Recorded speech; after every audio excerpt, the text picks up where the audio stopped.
Morning, everyone.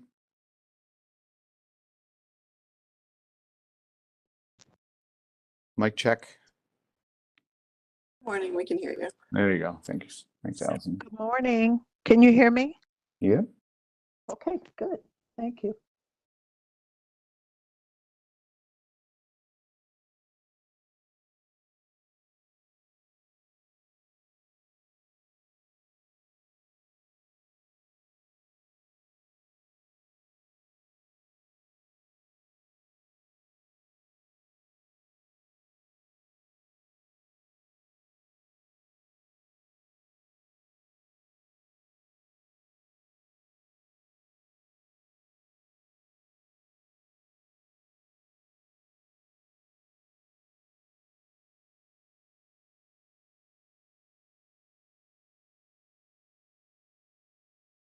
Good morning, all.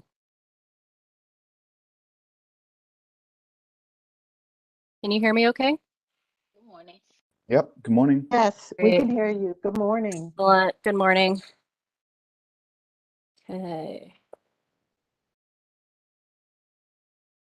Hey, Director. Hi, Member McCray Scott. How are you? Thank you for joining us today. We really appreciate you. No problem. I didn't know if my tablet was going to work. I'm out of town, but it's working good. Actually, looks better great. than my computer. I was gonna say, it's very clear and we can see you and hear you, so that's great. Good, good. I did learn today that Councilman Slife is at home with a sick kid, so I Oh, will we will see if he'll join us. However, we'll be fine for quorum for Sherwin-Williams as well as for the majority of our agenda. So, yep. Thanks. Is Chair Curry on yet? I don't think I see her yet.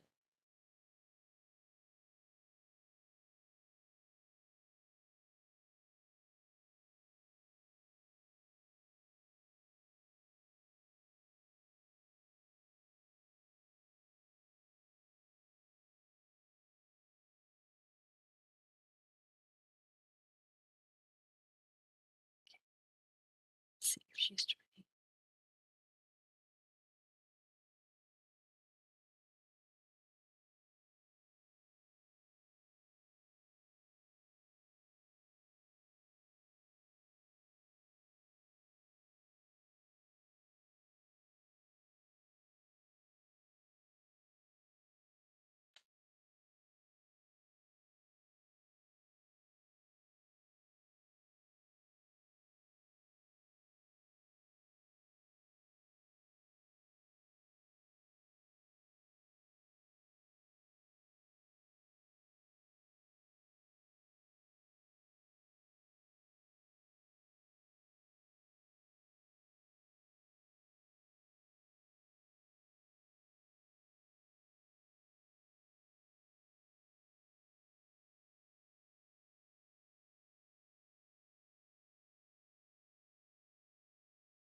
Good morning, everyone.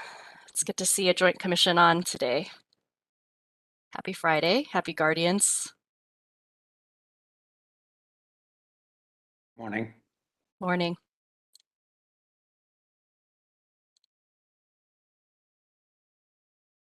Good morning. Director, do you think we have a quorum? Let me check in. Looking to Michael Bozak, do you see that we have a quorum between the two commissions?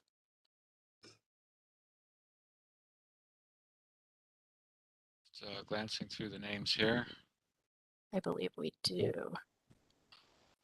But want to double check. Yeah, looks that way to me, Director. Excellent. Well, welcome everyone to the special joint commission today. And Director Wong is going to, well, first we'll call the roll, and then Director Wong is going to introduce the order for today and after the preamble and how we'll be operating the joint commission. And then we'll get started. So welcome everybody. We're excited to have this session today about Sherwin-Williams, special session, joint commission, the Landmarks and the Cleveland Planning Commission. And first, Michael Bozak, will you call the roll? Certainly. Anderson. Here. Bonezzi. Brancatelli. Calicia.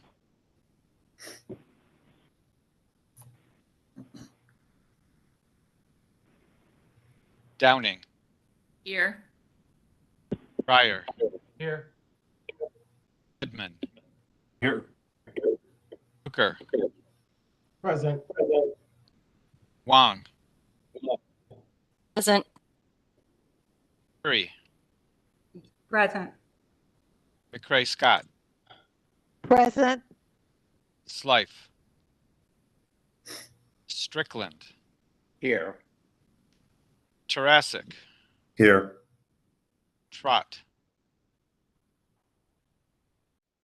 It looks like we have a quorum, yes. Thank you. We have quorum and welcome everyone. We'll turn it over to Director Wong. Thank you. I'm going to read the preamble, so if we could go back up to that slide. Thanks, Al. In compliance with notification requirements of Ohio's open meeting law and section 101.021 of the codified ordinances of Cleveland, Ohio, 1976, notice of this meeting has been publicly posted. All boards and commissions under the purview of the City Planning Department and the Landmarks Commission conducts its meetings according to Robert's Rules of Order. Actions during the meeting will be taken by voice vote. Abstentions from any vote due to a conflict of interest should be stated for the record prior to the taking of any vote. All meeting activity is being recorded. These proceedings are also being live streamed via YouTube. All public comments have been received via the City of Cleveland Planning Commission website and email address, cityplanning@clevelandohio.gov. Copies of all comments have been distributed to all members of the committees and commission prior to the meeting. I believe that's it. Thank you. So I will go ahead and discuss the order of all the discussion today. So welcome to the Joint Commission once again. We are looking at the City Planning and Landmarks Commission case regarding the Sherwin-Williams Company landscape and site amenities. This will be divided into two motions per the Design Review Committee's actions taken back in June and then also yesterday for design review. We will have the Sherwin-Williams team present first after Chair Curry swears them in. I will provide director's comments. Allison Henney, who's our manager of urban design, will provide the public comments and review those. And then Carl Brunges, who is our landmark city planner, will provide the comments from the design review committees and their recommendations from yesterday. Then we'll commence the joint commission discussion through Chair Curry. If we're all on board with that, let's move ahead to the swearing in.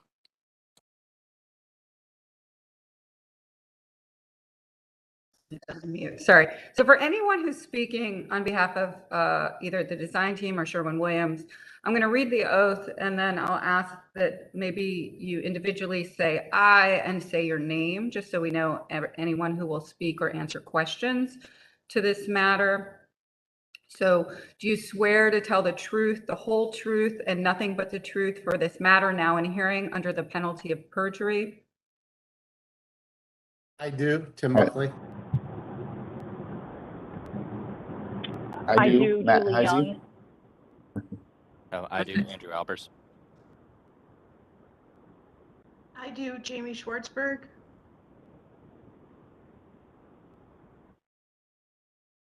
Is that all from your team? I don't know if John Zegan is on. John Zegan was our other one. I don't see him in the chat. Okay. And Julie Young, I don't know if we heard. Sorry, Julie. I was muted on multiple levels. John Zegan, I do. And this is Julie Young. I do. Okay. All right. Well, thank you all. And I think we're going to turn it over to you. Is that correct, Director Wong, to the team to present? That's correct. We'll hear the presentation first.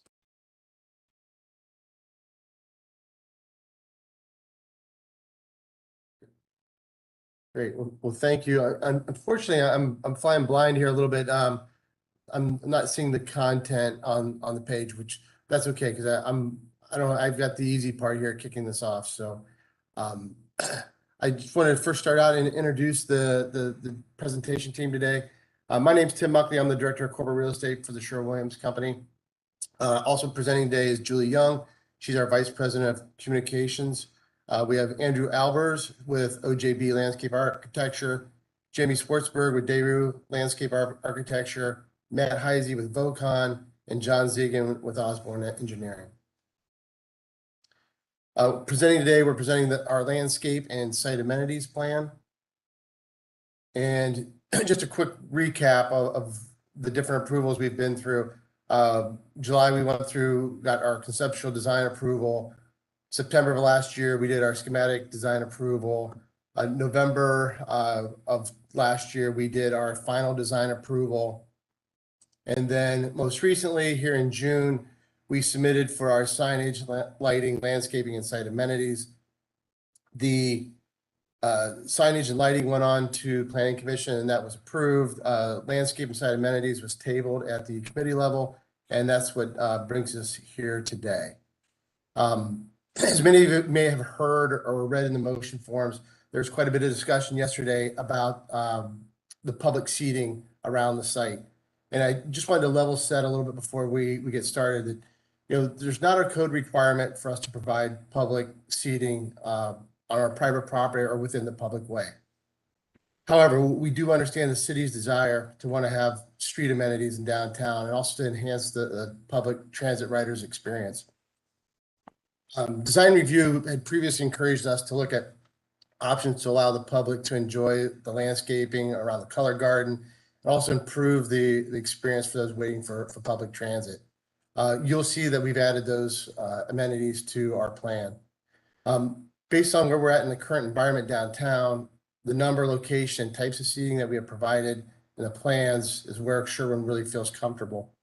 With that said, we're continuing to have ongoing discussions with Downtown Cleveland Alliance, RTA, and business owners to improve, look at the options to improve the amenities in the public way. We're investing millions in downtown Cleveland. We're committed to being an active participant in improving the downtown experience. So I just wanted to kick that off by saying that, and I'll turn it over to Jamie for the landscaping. And I'm going to probably actually sign off and try to sign back on so I can see if I can get the presentation. Thank you. Thanks, Tim. Next slide, please. So this is the overall, just a kind of graphic of the site and how we've kind of looked at the landscape. There's obviously the garage parcel with mostly landscape, parking lot, the office tower parcel, which is split between parking and a little bit of landscape in the front of the office tower, and then the pavilion parcel, which is kind of our main focus landscape-wise, the closest, most directly adjacent to the center of Public Square. And then I think we've had a number of conversations about Frankfurt, so we'll look at that a little bit as well. Next slide, please. This is the overall illustrative landscape plan. You can see a lot of tree planting. The trees that are existing are shown faded back, so you can see the great number of new trees that are being planted. Next slide.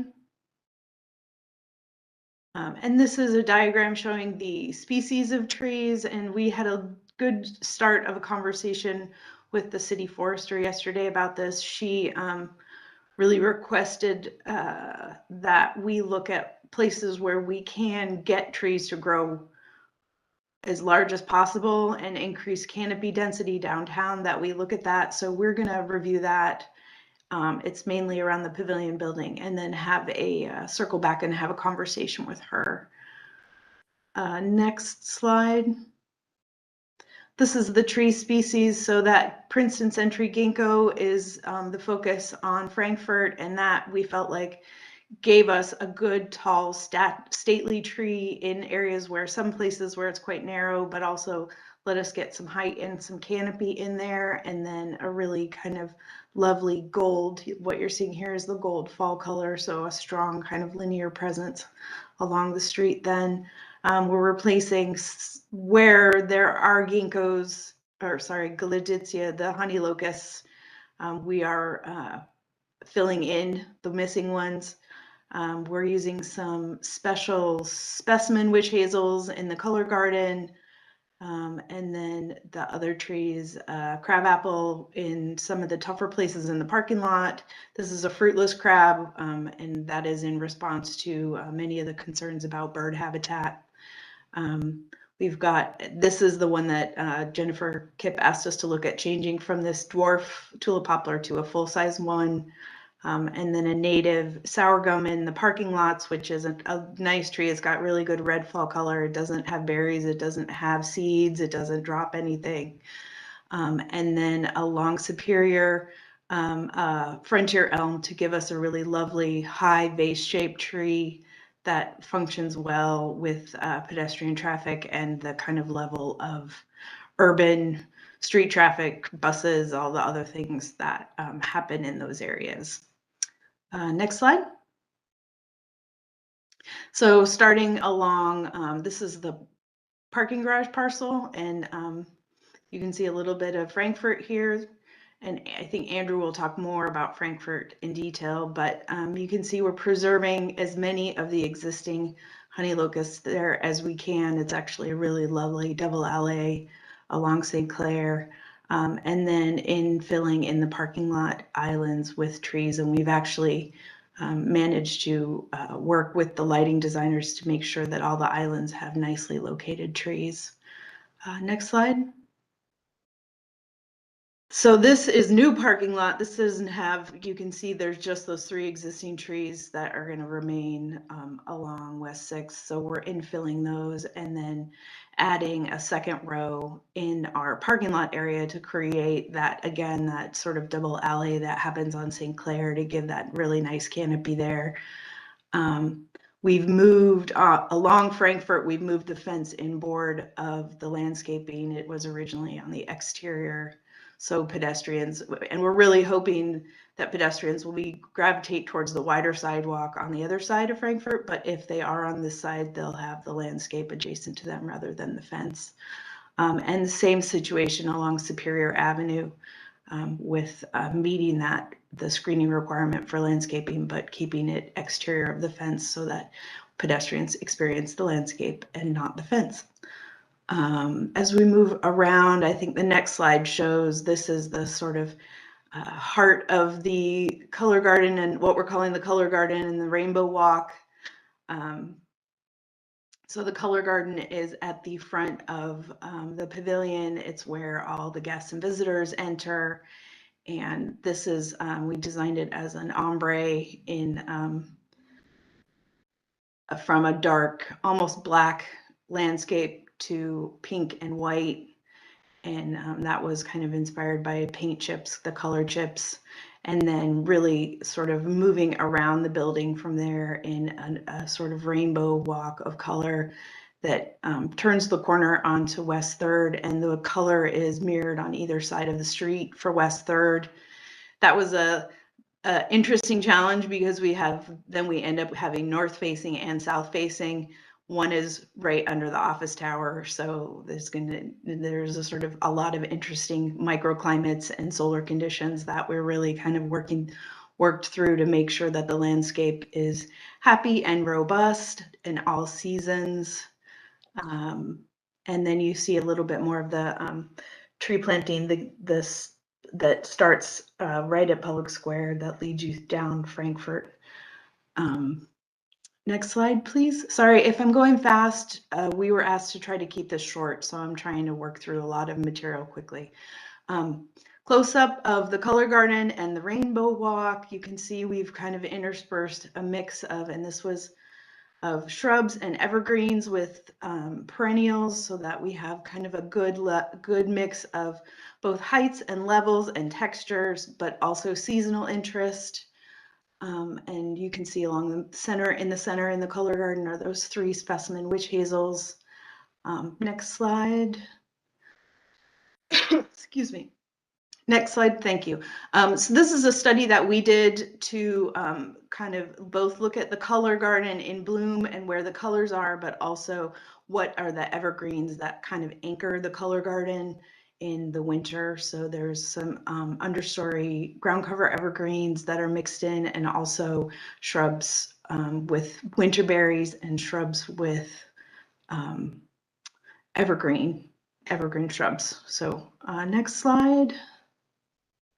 This is a view of the color garden in winter. That was a particular concern with the design review committee. They asked us for this rendering, so we really looked at what is it going to look like in the winter. Next slide. And then we worked through, this is all the plants sort of organized by season. So spring, summer, and then fall, and looking at what's blooming. There's multiple things in each color palette blooming in every season, so that there's always an anchor that carries that color through the season. And then you can see on this slide in the bottom left are the evergreen elements. Next slide. Same thing for the rainbow walk. So moving through spring into summer. And then the next slide is fall, summer, the rest of summer into fall, and then you've got the evergreens holding the winter in the bottom right here. Next slide.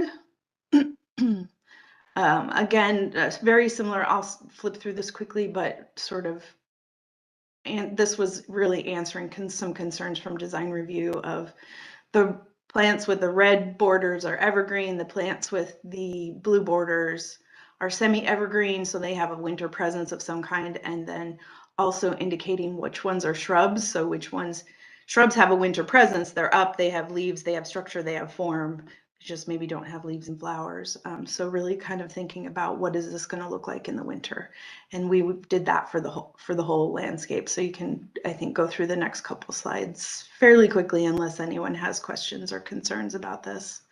Next slide. Yeah, so moving around for the color garden and the rainbow walk. Next slide.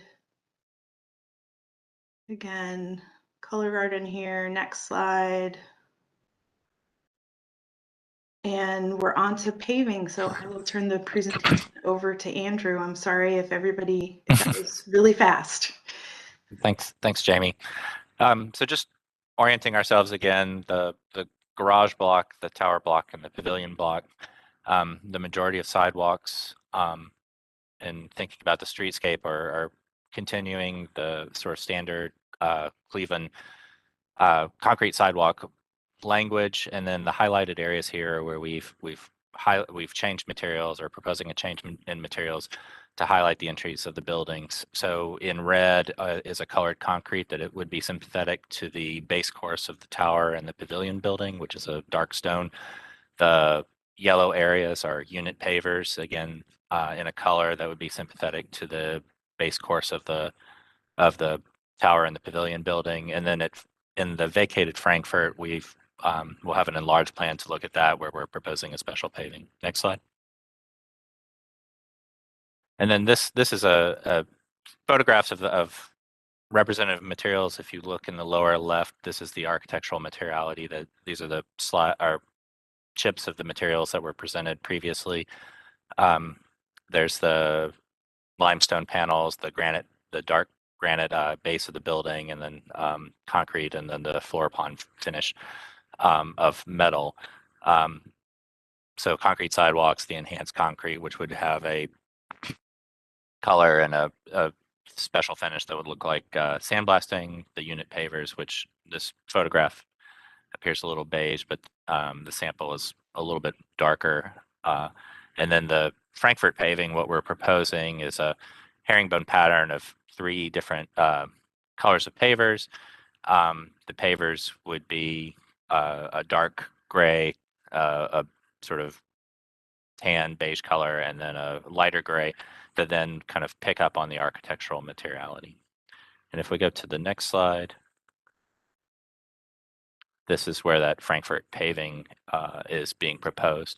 So what's being proposed at vacated Frankfurt? As you know, Frankfurt used to come through and tie into West 3rd Street, and the intention with Frankfurt is that as it's being vacated, we're maintaining the pedestrian link from west to east so that pedestrians can make their way to Public Square and then to the districts to the left, but also trying to make this a better pedestrian experience while balancing the needs of loading of the garage and then service for the tower. So at the end of Frankfurt, we've closed the street off to make it obvious that this is not a through street, not a public way anyway, and given preference to the pedestrians. So the pedestrians on 3rd Street are walking on a continuous sidewalk from the garage block to the tower block. There's no crosswalks or anything right there. The sidewalk is continuous. The crosswalk across West 3rd Street is shown straightened out to give you a better connection across 3rd Street. And then this end portion of Frankfurt, which we wanted to visually clarify for drivers and for pedestrians that the intention is that this is not, this is a dead end. So we've changed materials to make it very obvious. And then, as you can see on the north side of the sidewalk, we've increased the width of the sidewalks, introduced larger trees there. So they're a 4-inch caliper tree that would have a 7-foot clear trunk height from day one. Hopefully giving pedestrians a cue that would be the side to walk on, but we are maintaining a wide sidewalk, a 6-foot sidewalk against the face of the building with larger planting, and then again the 4-inch caliper trees on the south side of Frankfurt. And at the end of Frankfurt, there are rollover curbs should there be a need to get a vehicle across that. So next slide. And then this is the view at the end of Frankfurt, pedestrians coming across here, and you can see West 3rd and the pavilion in the background. If we go to the next slide. And then these are just details of what that curb condition is. So on the vacated Frankfurt side, on the left side of the slide, you can see the rollover curb, which would be concrete, which would match the concrete curbs on Frankfurt. There's the sidewalk, and then on the right-hand side of the slide, even though the sort of graphic is indicating that that's all one material, we're continuing the granite curbs that are existing on West 3rd Street, and then this would be essentially a chamfered granite curb that would allow for a rollover if necessary. Next slide. In this view, you're coming up on 3rd Street. You've just passed the tower on your left, and you're looking at that paver area, and you can see the previously approved lighting and signage package elements on the north side of Frankfurt right there, where the wider pedestrian sidewalk is. Next slide. And then this is a view of that sidewalk condition with a previously approved lighting and signage package. Next slide. This view is, again, we've come back on 3rd Street. We're at the south side of the tower near Superior, and we're looking north. On Superior, or not, sorry, on West 3rd, in front of the tower, this is that rainbow walk that Jamie had mentioned.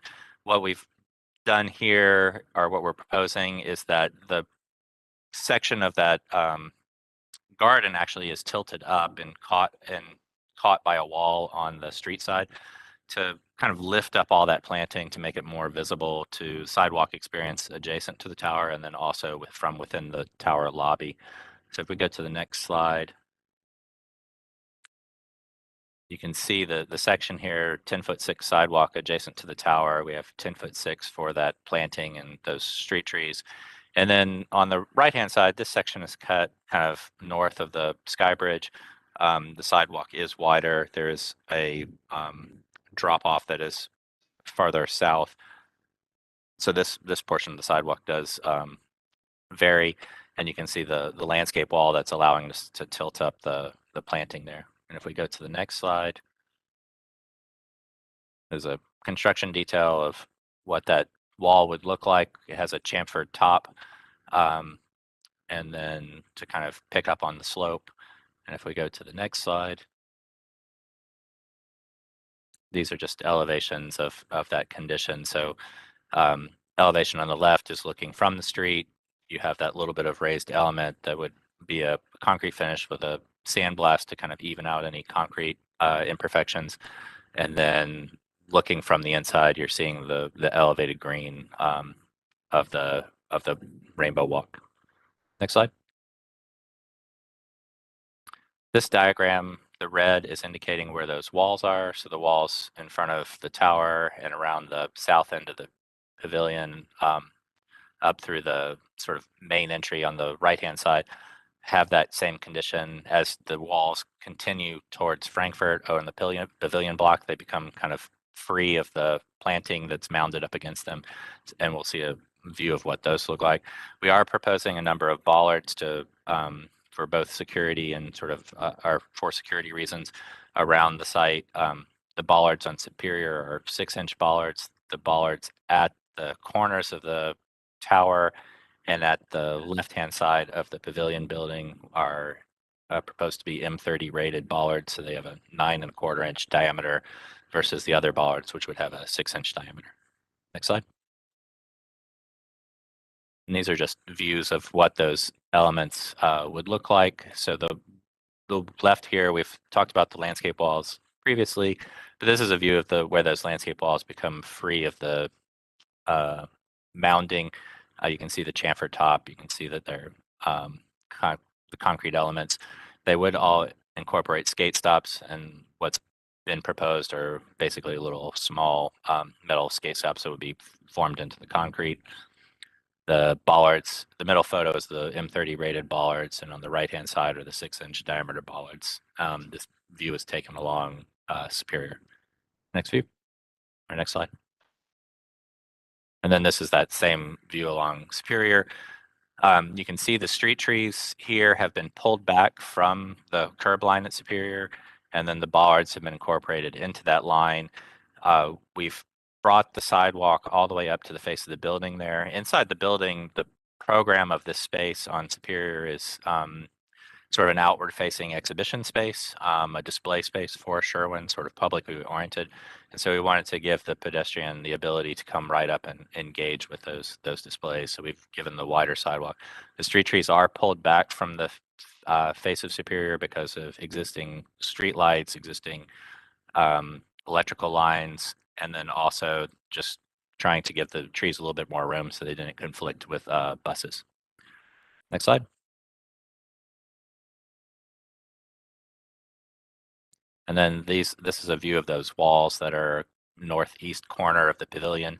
Again, we've the program of the building here within that is the same sort of exhibition space, outward branding, sort of publicly facing space within the building. And so we wanted to give the pedestrians the ability to come up and engage with that. So the sidewalk comes up to the face of the building.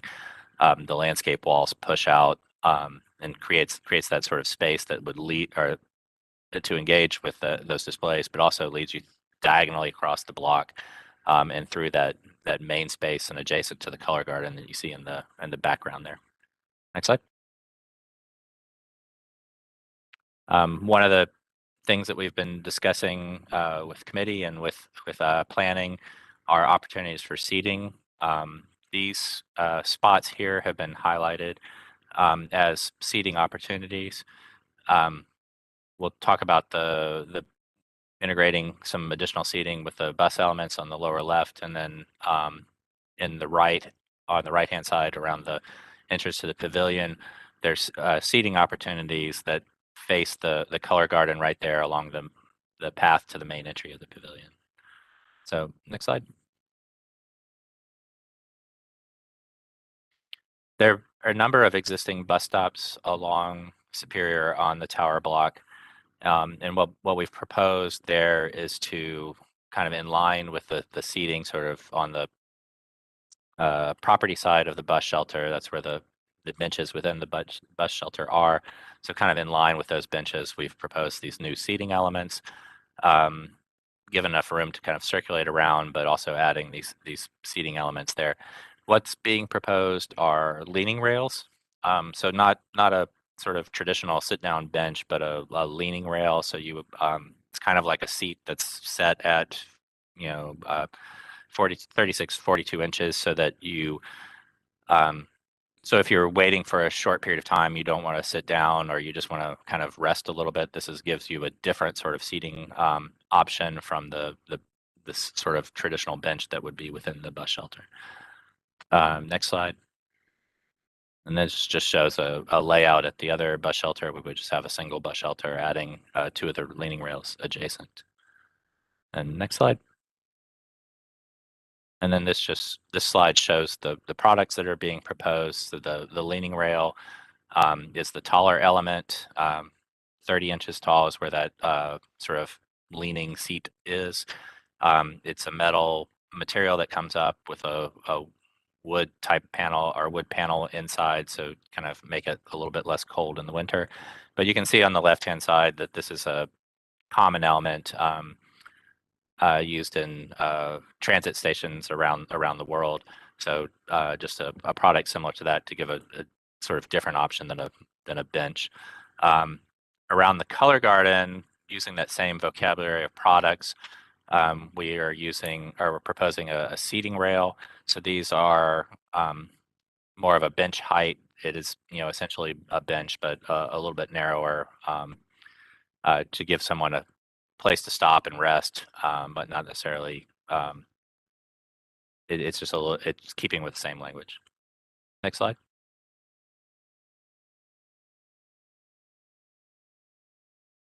And then here's where the seating rails are being proposed. They're outbound of the two paths that lead into the pavilion entry. They give you a place to stop, rest, and then look into that color garden where you'll have kind of continual year-long interest in the planting. On the north side of this, you see the three flagpoles that are located also within this area. Next slide.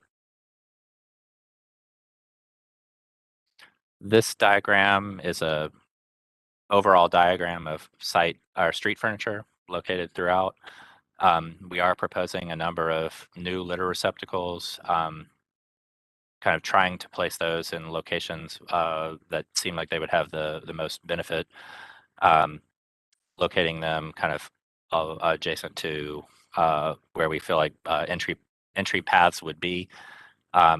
The cyan colored C are the exterior bike racks. We've located them adjacent to parking and entries. So starting on the left with the tower parking lot, we've located spaces on the north side along vacated Frankfurt. The intention with those bike racks on the left-hand side there are bicycle messengers and people coming to deliver things. The tower service entry is right there on the northwest side of the tower. Continuing along vacated Frankfurt, there's another set of spaces that are closer to the building entry on the corner. So the northeast corner of the tower, having some bicycle spaces that service that entry. On the southwest side, we've located the bicycle spaces adjacent to the accessible parking spaces. This is really to help provide additional bike spots for people who might be coming to the tower, entering through the southern entry there, which is, I believe, the way that this parking lot would be visitors and contractors primarily, and that is the route that they'll be directed to take to get into the tower. And then locating some additional bike racks across the street from Public Square, so that if you're coming to the pavilion and entering that way, that you would be able to park your bikes there and come in. And then just to note, the green D in the garage is showing that there are 24 bicycle spaces within the garage that are covered, and they're intended to be used by any sort of bicycle commuters or employees that are coming to Sherwin. So they have a secure spot to put their bikes under cover and within the garage. The E is showing where the proposed flagpoles are. And then this diagram shows the layout of the parking lot fence. And as Jamie mentioned, pulling that parking lot fence inbound of the planting. On the garage block, that we're replicating kind of the existing condition and filling in. On the tower block, we've pulled that in similar to what's happening on the garage block. And we'll look at that in some street sections. Next slide. These show the products that we've are proposing. The downtown bike rack, which is an inverted U bike rack. We've understand that this product is something that's also been used elsewhere in the city of Cleveland, so that we would want to be using something that has a proven track record. The lakeside litter with side open. This is the proposed trash can that would be the new trash can. We've worked with planning to make this selection. The side opening, we've talked with Sherwin Security, and then also discussed the birds with this. I think there's been questions about people putting things on top of that, and Sherwin has noted that that would be a maintenance thing. Since they would be maintaining the trash cans, they would also be kind of policing anything that would be set on top of them. And then the commercial flagpole, which would be a 35-foot tall flagpole with lighting incorporated, and then an internal halyard. Next slide. We've worked with planning and the design committee to make the fence selection. This is the fence selection that everyone has agreed with. So it's a fairly simple fence that meets the requirements in black. Next slide. Hey, Andrew, let me just step in for a second. The next set of slides are all, cross sections that, I think the committee can kind of take a look at. I want to make sure that, in the interest of time, that we, get to this section for questions. So I think, and maybe there's just one thing you want to highlight about what we did with the fence along the West 6 side. Yeah, so we can flip forward quickly. So next slide, next slide, next slide. And then this is the section, go back one. This is the section on West 6 between the tower parking lot and West 6. On the left-hand side, you can see where we have the preserved street trees. We've added new street trees. We've got a 12-foot sidewalk. We have a 5-foot planting screening, which would be the evergreen screening that Jamie presented. And you can see that the fence has been moved back to the back side of that evergreen screening. And then additionally, we've added a 9-foot buffer zone where we would be planting a second row of trees. And so this is the condition along West 6. And then the rest of the slides are really sections going through all of the streetscape areas. And we can probably just flip through those if that works for the committee. And we can go back and look at all these in more detail if needed. But we've generally tried to increase the planting separation between parking lots and the pedestrian realm, and improve the number of street trees that we have, and address the other design committee comments that have come up. And I think the last two slides, if we keep going, are the last few slides are sections, and then again we have a rendering of the color garden and then the required planting schedules. And that's the end of the presentation. Can you pause on the rendering? Can we at least see the two renderings and then we'll go to questions? Was there a second rendering or was this? No, this was the last rendering. Okay. Okay, so I'm going to turn it over to Director Wong, who's going to lead us through the staff comments and the team that's going to present. Then what I'll ask the Joint Commission is once staff has presented, I'm going to ask that if you have questions or comments that you raise your hand, and at that point I will call on the commission members in the order of folks raising their hands. So if you do have those planned, to just raise your hand after Director Wong has worked with staff. Go ahead. Thank you, Chair Curry, and to the commission. I will summarize some comments, then turn it over to Allison and then to Carl for the Design Review Committee comments as well. So first of all, I just want to thank the presenters. Thank you to Sherwin for this presentation. It is different from the one originally presented in June, as they've been responsive to the requests of the Design Review Committee and also of the city.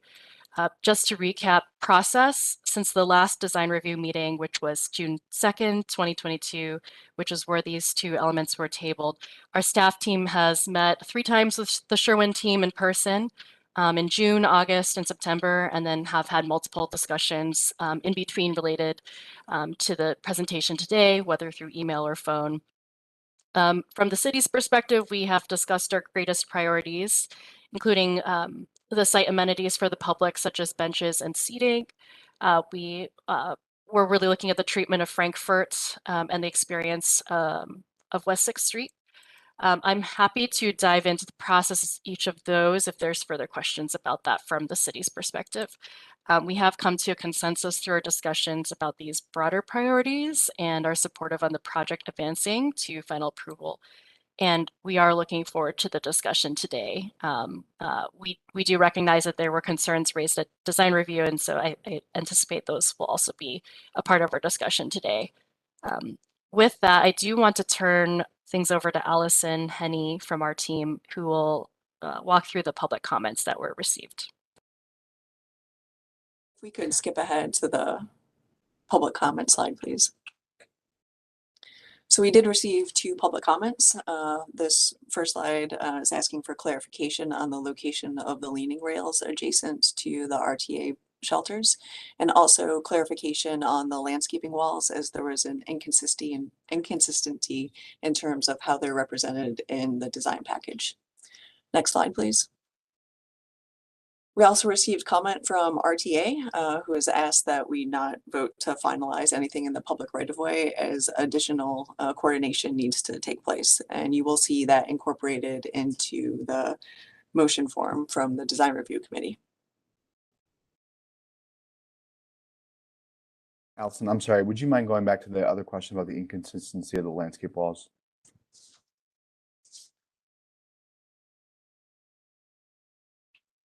No, I'm sorry, the question. The comments? Yeah, sorry, the I'm not the comment- one flipping through the the comment. slide. So as you can see, the landscape wall, is it meant to act as a seating Oh, I see. element? The rendering shows different angles, which seems possible to sit on it, except in some of the details, it does not appear to that is the true intent of the wall. We can talk about that. Thank you. If we skip to the slide after the RTA comment, I'll hand it over to Carl. Thank you, Allison. The Joint Committee met yesterday, and there were 2 separate motions. One first for the landscape only. They recommended approval with the one stated condition that the Sherwin-Williams team continue to consult with the city's manager of urban forestry for a final review, particularly of the street trees, and that was passed unanimously. The second item was for the site amenities only, and there was a recommendation for approval with conditions to continue coordination with RTA and the city on the transit waiting area and the right-of-way and the location of the adjacent streetscape amenities, working with city staff on details around installation at the front garden seating rails and softening with landscaping the conditions in which they occur, and the consideration of additional seating be added or allowed for if deemed necessary or a positive element to the garden as a whole in the future. This recommendation was passed 7-3. Thank you.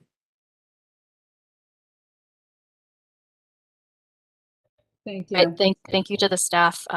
With that, we'll invite discussion. Thank you, Chair Curry. Okay. So we are gonna kind of open it up to the commission members. I see Commissioner Member Fluker's hand raised.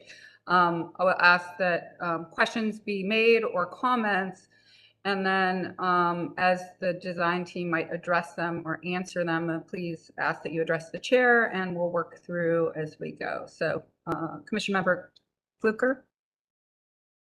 Thank you, Madam Chair. Just a couple comments, and not so much questions, commentary. I take exception to the comment as a citizen of this city that Sherwin-Williams made, that, you know, being comfortable with where they put seating in and around their building. I think it's unfortunate, and you know, I'm not going to read into what that means, but I can tell you, if you make it difficult for a certain population or certain people to use your plaza, that means it's going to be difficult for your employees. And if it's the intent for institutions to continue to be insular and concern themselves with what's inside their four walls, we're not going to have a successful urban city.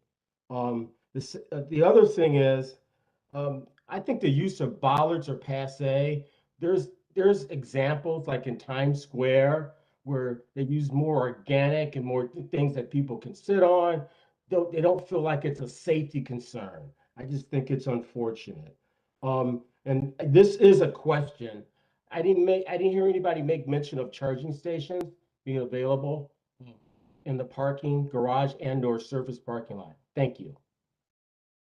Okay. Would someone from Sherman team like to address the question? Yeah, we are planning on having charging stations in the, EV charging stations in the parking garage. Offhand, I don't remember what the count was. If I remember, it was either somewhere around 10 at least to start out with. We've run the infrastructure. We sized our transformers to be able to accommodate more, but until we kind of see what that demand looks like, I think it was like 10 that we're starting with. Okay. Thank you. Tony Brancatelli. Thank you, Chairwoman. Couple quick questions, and the first one, I guess, is a follow-up a little bit what August Fluker mentioned. Were the bollards a city requirement, or was that something that was chosen by Sherwin-Williams? That was a security requirement from our security group. We've tried to eliminate those, and you'll see where we've put a more of a landscape wall. That was our goal. Some places we couldn't do that. And really wanting to make sure that we're protecting our people. And when I say that, I mean, we've had instances here where, cars have just run off the road, not on purpose. People are texting or whatever, and have hit our building.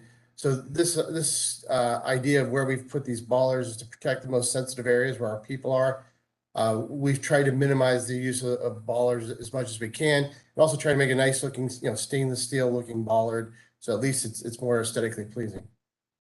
All right, I was just checking. I know we approved some bollards at Public Square on some recent design changes there.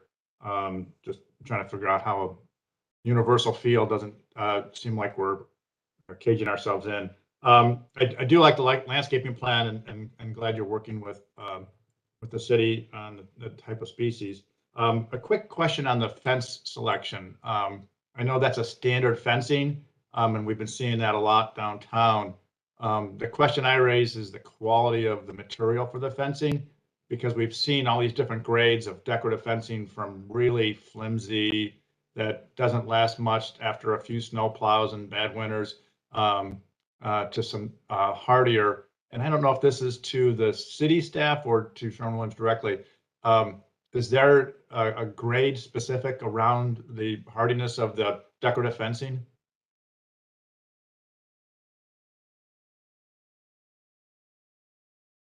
Maybe to your landscape team, do you want to speak to the grade? Just that this is a product. So rather than having a fabricated fence, working with a manufacturer that had a product and had a warranty, was the direction that we went in. So that was the kind of design consideration, working with a company that has a good track record and has a product that has a good track record as well, and then the warranty associated with that. One of the things that I think is probably an additional bonus to the way that the fence is laid out is that we have moved it back away from the planting. So any sort of incidental degradation to the fence would be a little bit mitigated by the fact that we've got the planting in front of it, which I think is a good move. Yeah, that's a wonderful point, and I agree. Most of the fencing that has suffered the worst has usually been around parking lots that don't have that setback. But yeah, just to, we can talk about this further about getting a good grade of fencing. But I appreciate the feedback. Thank you, Madam Chair. This is Director Huang. I can also provide some more insight into the discussion around the fencing. So the Sherwin team had originally proposed a fabricated, I will say, I don't know if the material was steel or sort of like a more modern looking fence that matched the architecture of the building. And this is where, the Downtown Flats design review and the Historic Warehouse design review, and perhaps even the staff didn't quite agree on sort of the style, seeing that this is the side that faces the Historic Warehouse. And so, more standard black fence seemed to be the neutral ground here, as opposed to something much more historic with the pine cone tops, or the very modern, the steel fence. So hope that helps give you insight. Yeah, it does. I just more of the maintenance of this long term. When you go through the warehouse district, there's a lot of this decorative fencing that's in disrepair. Yeah. Thank you. Bob Strickland. Thank you, Madam Chair. It may be in the details, but we've rushed through them. I would like the design team to explain the paving section at the herringbone pattern pavers on Frankfurt. There's a mountable curb. I'm assuming that it's designed as traffic bearing, but if they could review that pavement section, that would be great. The other question that I have is regarding snow removal. What is the strategy for snow removal at the colored garden? Will the snow be stored within the planting areas, or will it be removed from the pavilion area? Thank you. Also in Frankfurt, what's the strategy for snow removal? Thank you. I can address the pavement section on the pavers in vacated Frankfurt. The intention is that that area would also be available should a delivery truck come that's too large and you have to make through. That's why the rollover curbs are there. So the pavement section is a 3-inch paver in a herringbone pattern. The herringbone pattern helps should larger vehicles need to turn through that zone, so the pavers interlock. The 3-inch paver is 3-inch thick paver is thick enough to withstand those loads, so they're rated for fire trucks and other heavy vehicles. And then underneath all of that paving is set on a concrete subbase, and so you actually have a whole concrete road section underneath the paver section, and the pavers are transferring the load to the concrete below. I hope that addresses the question. Regarding snow removal, I'll defer to Tim on that one. Yeah, yes. So as far as the color garden, the pavilion area, we would stockpile snow if need be in the regular grass areas that you can kind of see to the south east corner. As far as Frankfurt, that would be plowed with a normal snow plow until you got to probably where that rollover curb, and that we would either do by hand, or we typically have like a small gator or snow blower with a gator with a blade that we've used in the past. So that would probably be how we would handle that with the rollover curb. And, well, it sounds if you use a standard snow plow, it would direct the snow towards the sidewalks. So there needs to be a strategy for that snow removal to keep the sidewalks passable.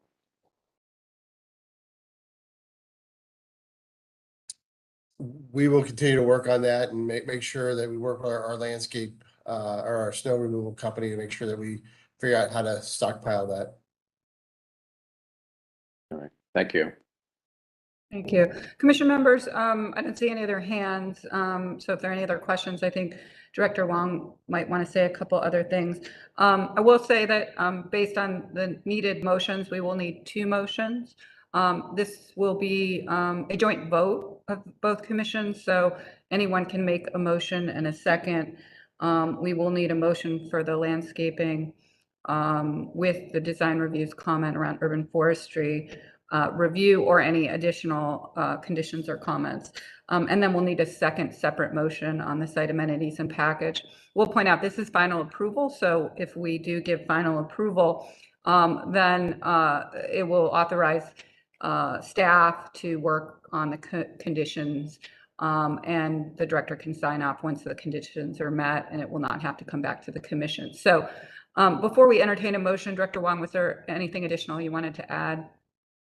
Yes, thank you, Chair Curry. I do have 3 more comments. Regarding the fencing, I did want to raise the point too with the parking lots. We anticipate that these are future development sites. And so we are hopeful that the fencing is only temporary, especially, eyes on the St. Clair and West 6th Northwest side parking lot there. The second comment I'll raise is in regard to the coordination with RTA. As noted in the comments and also in the design review committee, our request today is should the leaning rails be sufficient for the committee, both in style and in concept. What we'll do is the staff will work in coordination with RTA on the final placement of all the elements.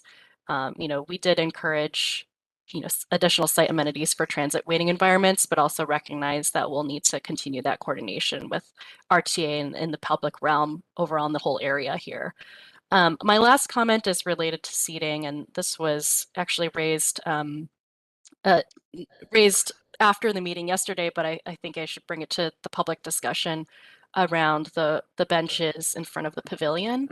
At the design review committee, we did note that we'll need some more detail with regard to the seating, so much more of that construction type drawing, as noted with the rails and the curbs.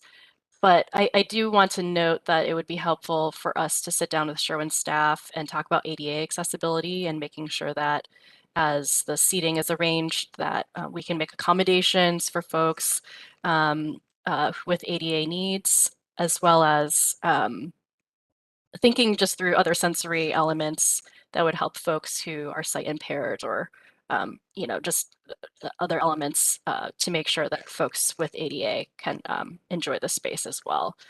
And further comments around making sure that the benches are accessible to folks of all shapes and sizes as well. With that, those wrap my additional comments for the purpose of the discussion. Thanks. Okay, thank you. Can you go back to the slide with the motions from design review? We will entertain a motion on the first item, which is the landscape plan, which, if I recall, had a condition to work with urban forestry at the staff.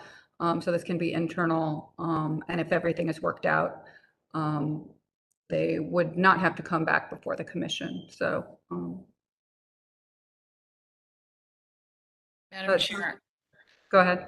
I'll make that motion to approve the landscape with the conditions that the Sherwin team consult with the city's manager of urban forestry for final review and coordination. Thank you. Do we have a second? I'll second that motion. Thank you, Tony. We'll see if there are any other comments before we call the roll. If there is, please raise your hand. And if there is not on this, then Michael, can you call the joint roll? Anderson, Yes. Brancatelli, Yes.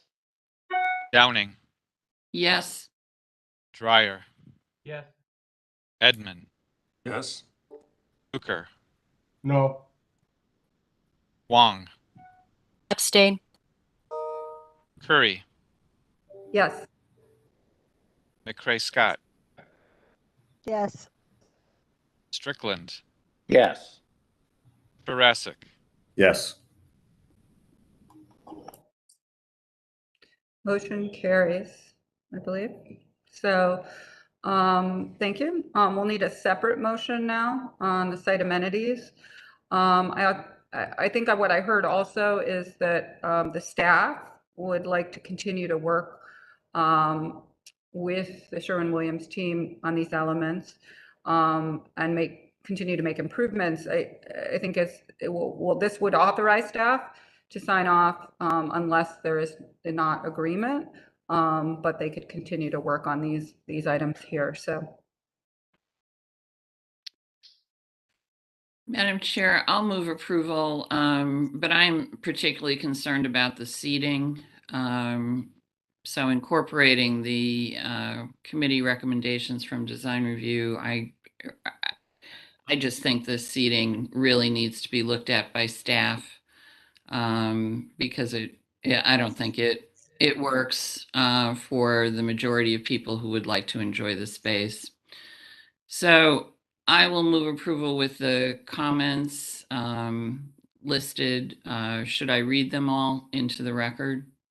I don't think you need to, since we see them here. I think I'll ask you to elaborate on the last one in terms of, is that a consideration that if they can work with staff and they can come to some agreement on the seating, then they don't need to come back? The last item was a consideration, not a condition. Yeah, I would like to find a word that's more, that's stronger than consideration, that there needs to be additional seating added, working with staff on the final design. Okay, so what that means, just for the commission members, is a bit of a change to the last condition, which was a consideration to say to work with staff. And if Sherwin-Williams and the staff and the director come to some agreement, they do not have to come back here. If they cannot, then they will. So, Madam Chair, if I may, this is Director Huang. I am wondering if we can be more specific with regard to the seating, because I think it kind of puts things in a gray area for our discussion. And so if there's a specific amount or specific desire, if the commission would be willing to state that, that would be helpful. Thank you. Commission Member Downing, do you want to take a stab at that with your motion? I would like to add that additional seating of different types be considered to make sure that all members of the public can enjoy the site, and that the current seating design seems very limiting, and I think it needs to be reviewed again for more options in that area. Okay. So just for clarity, are we talking about options for additional seating, or is it that you don't necessarily care for the type of seating that we've provided? Personally, I don't care for the type of seating you've provided, but I'm willing in the motion to say considering additional seating types for review.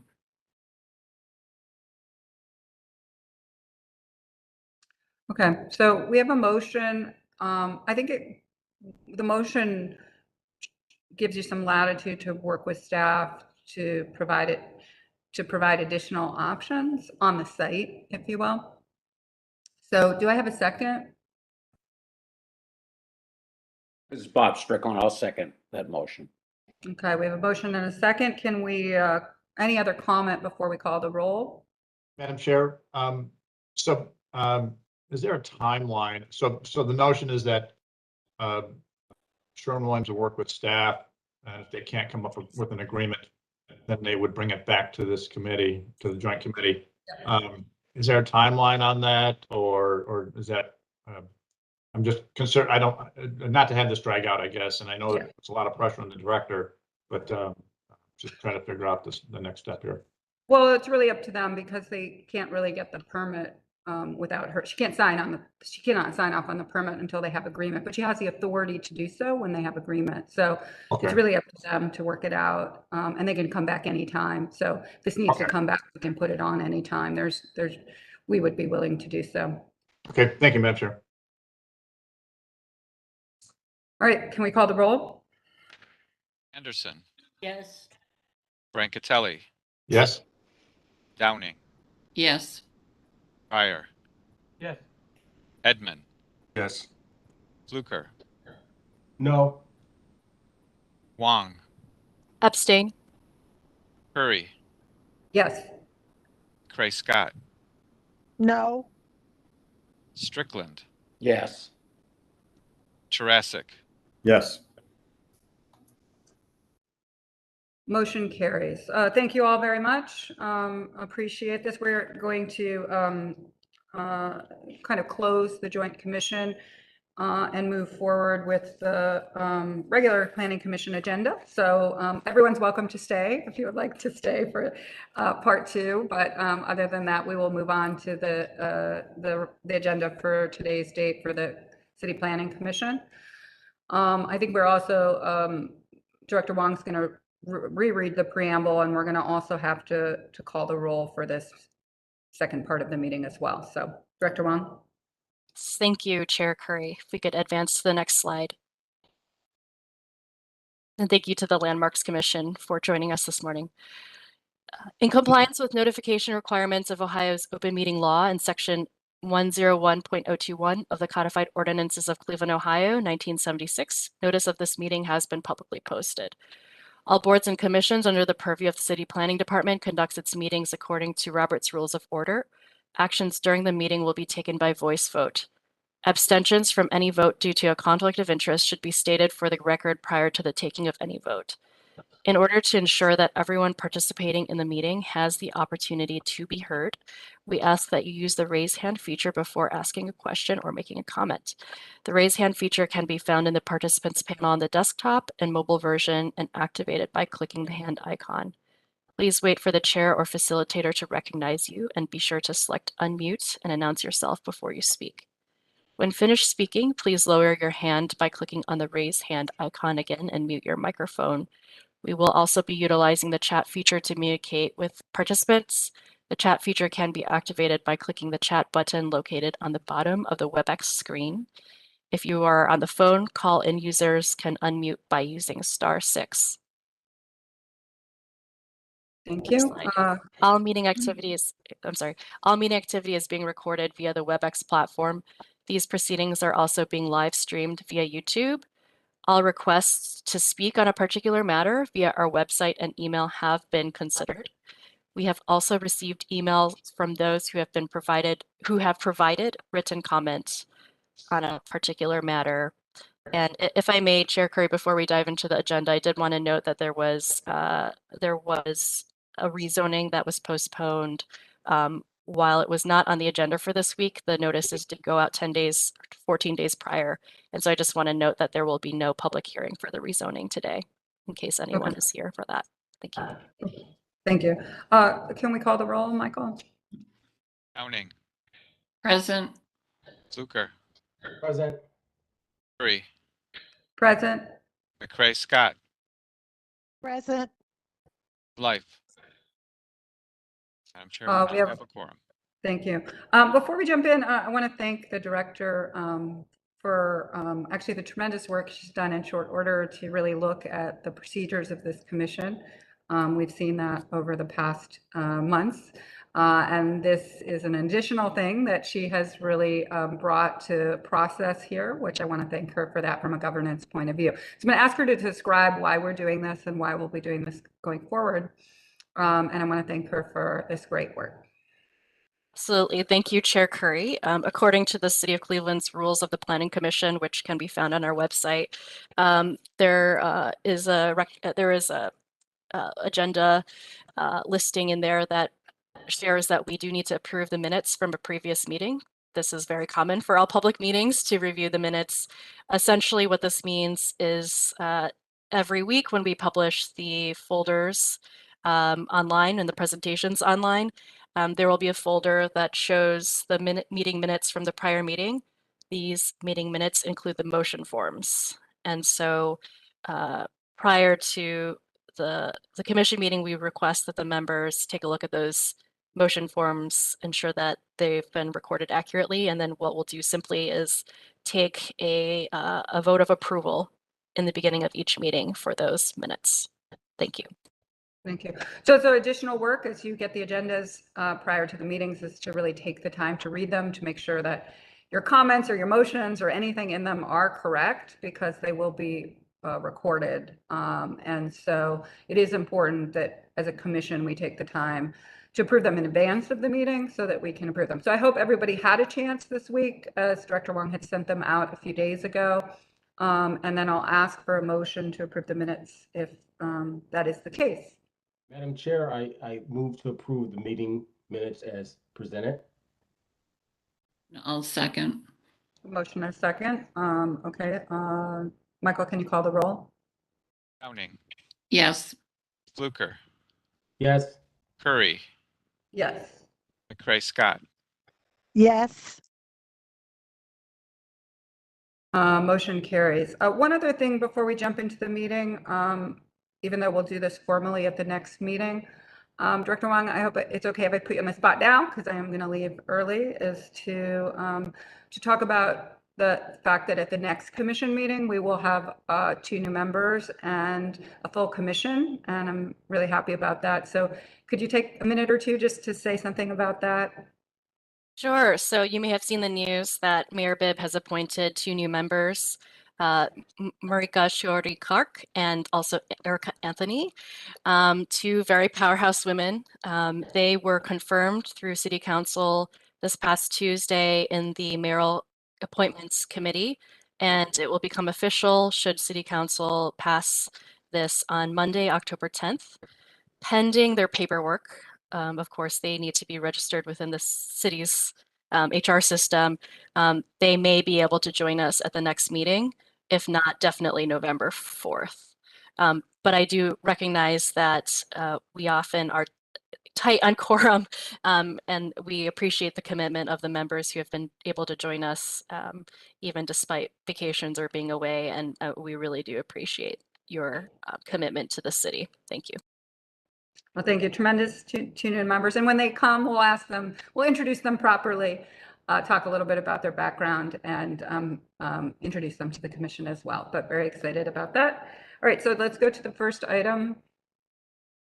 Lot splits and consolidations. Permanent parcel number 00418032031 and 00419-068. This is at West 6th Street between Herschel Court and Jefferson Avenue. Is Elizabeth here to speak to this? Yes, I am.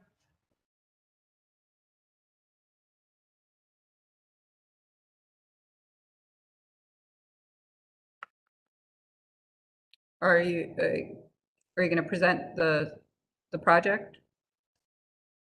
I'm sorry, you cut out there. Will you be presenting the project?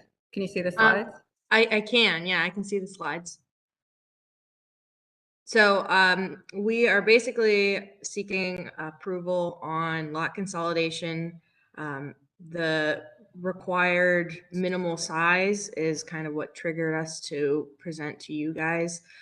We're just trying to make 3 small lots, 2 larger lots. They're still small, but we have a proposal for 2 townhouses on these lots, which still has a good density within that neighborhood. There's really not a lot to it. It's just making 3 lots, 2 lots. Okay, can you go back to the last slide, which shows the proposal? The next one, yeah. Okay, and to the staff, will this be going through design review after this? Is this the townhouse or the project itself? Or has it been through? It's been through the review. Okay. Okay, commission members? And Chair to Director Wong or staff. I thought there was something zoning or some sort of procedure where garages facing the street in a single family home would not be permitted. I'm a little confused by this. So I just wanted someone to possibly opine. Yes, thank you. I actually am not familiar personally with this specific site plan. It's possible that other staff have reviewed this. I am looking to Michael Bozak to see if this looks familiar to him according to his records. Unfortunately, Matt Moss is out of town this weekend and he is the district planner for this area. Michael, does this ring a bell to you with regard to HDRS or any other design review? I'm sorry, Director. I have not had the time to thoroughly examine this particular site plan to become more familiar with it. It's possible. Maybe Shannon Leonard has some thoughts regarding the possibility of the front-facing garages. Morning, Shannon Leonard, Chief Zoning Planner, City Planning Commission.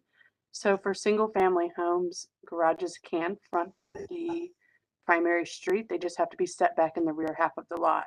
In terms of if this is townhouses, then it would need to be screened. Are these 2 separate lots though? We're consolidating and splitting into 2, correct? So they're not townhouses. Yeah, they're not considered townhouses by your code. They're separate buildings on 2 separate lots. So they fall under a residence. Yeah. Okay. I'm sorry, Madam Chair. I just remember when in my private life, I was lectured and infinite times and not permitted to do what I see here. So I'm just going by my limited recollection as an architect. All right. I do believe Shannon Leonard is correct, though. There is a setback requirement, and they actually far exceed it in terms of where it sits in the rear yard. I can't, I'm going to look to Director Wong about whether the site plan itself or the project or the design has gone through design review, because I don't remember seeing this project, but that doesn't mean I wasn't here. So I do think if we approve the lot split, it should have a condition on it that that verifies or actually, if it needs to, that it has to go through the design review process if it's required, just to make sure that it has. I think we do want to support different product in the city that attracts different families, and this could be one of them, but I do think it has to go through the process. So that would be my recommendation. If it helps at all, the date that we had on our review was back in February. It's been a while, so we obviously will need to resubmit it. Would that be a full review and presentation to the design board? You went to the local design review in February, was that correct? It was more with Matt Moss.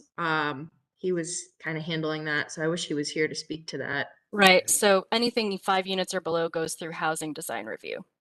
Okay. And so we will have to confirm that administratively once Matt returns. And so I think putting that in the motion would be helpful just for an administrative review of the two homes. Thank you. Thank you. Could I have a motion?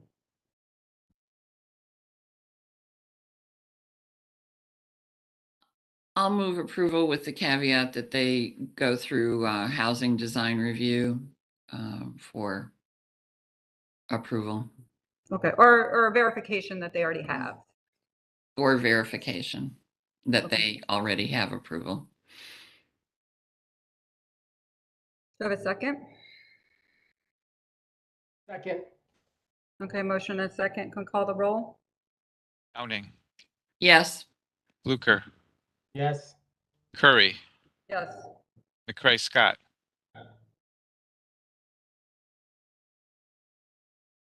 Denise, are you there?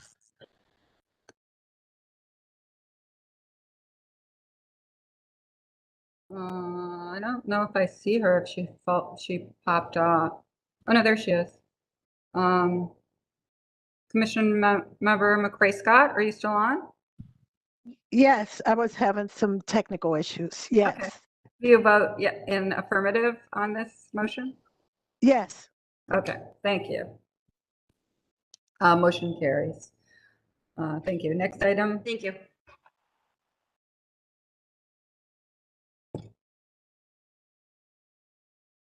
This is an additional lot split and consolidation, permanent parcel number 004-17221 and -137. This is at 2502 Thurman Avenue.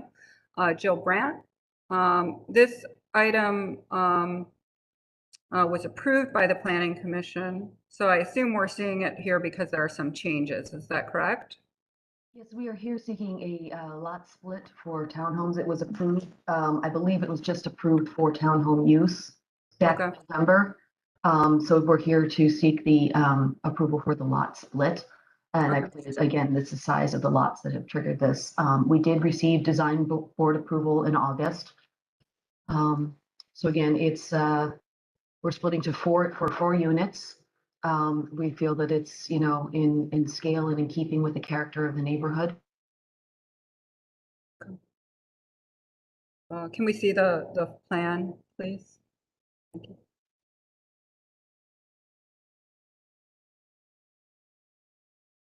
Oh, yes, I remember now.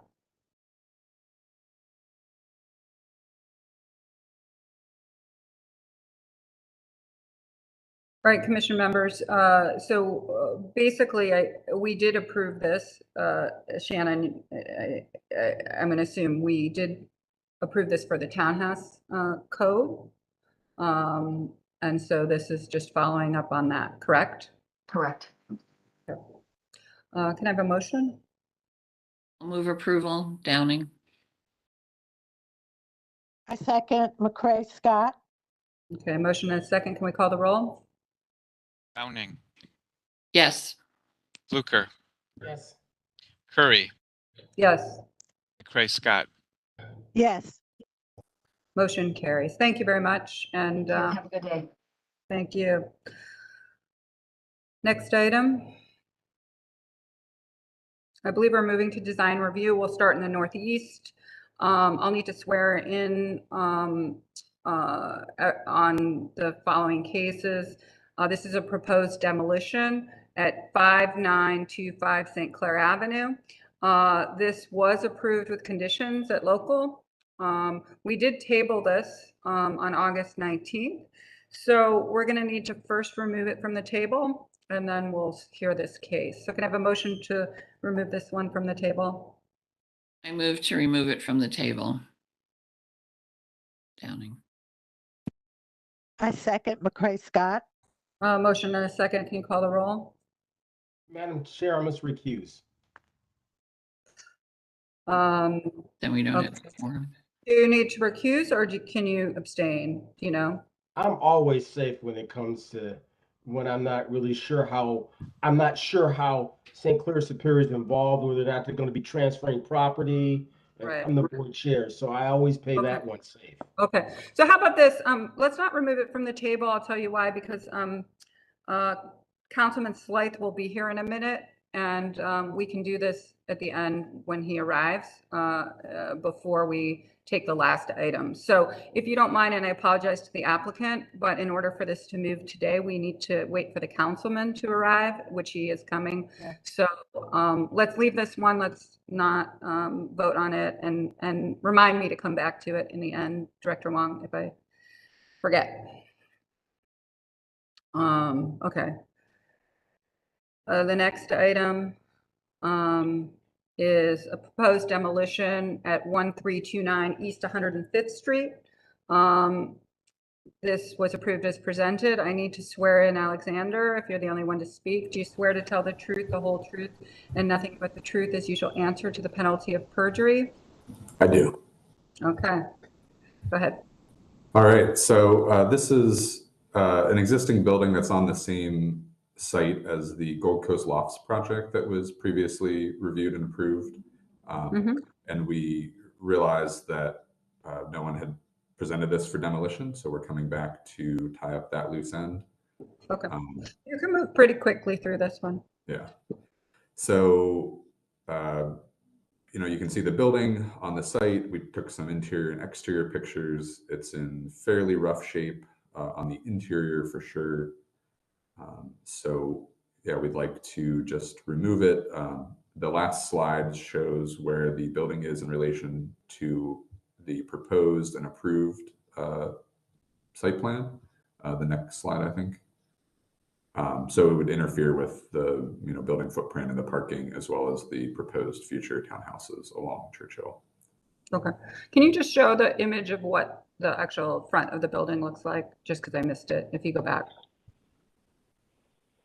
Is that it? Yeah, so this is the top right is the face along Churchill. Okay, it's beautiful. Just kidding. Commission members. Move to approve demolition. And I'll second. A motion and a second. Can we call the roll? Downing, Yes. Fluker, Yes. Curry, Yes. McCray Scott. Yes. Motion carries. That was humor, by the way, for the record. Southeast Design Review, proposed demolition. Thank you. Of a 2.5-story building at 4164 East 93rd Street. I do not need to swear in Alex because it sounds like the city is doing this demolition. So Alex.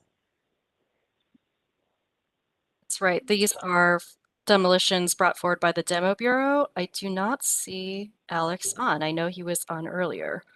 So let me. Sorry, Oh. I'm Brett. I'm hey, Alex is with not the on. Demolition Bureau. Brett's presenting for Alex. Oh, Brett. Okay, great. Yes. Okay. Hi. Go ahead.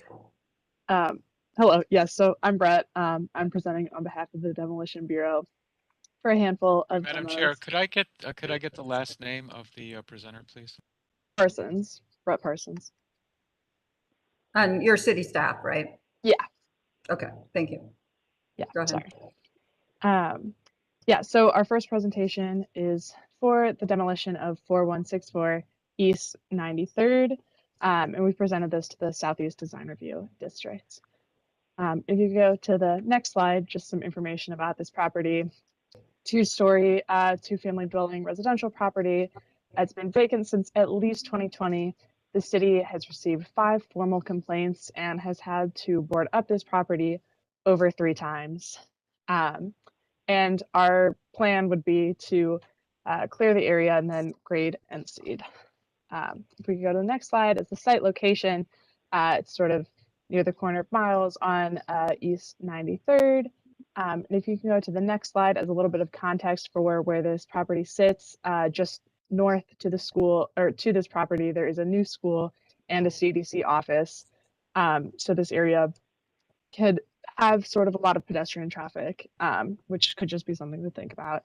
So if you move to the next slide, you see from the exterior that even if it's boarded up on the first floor, that the second floor, a lot of the windows are broken, and the second floor of the property is still pretty open to the elements.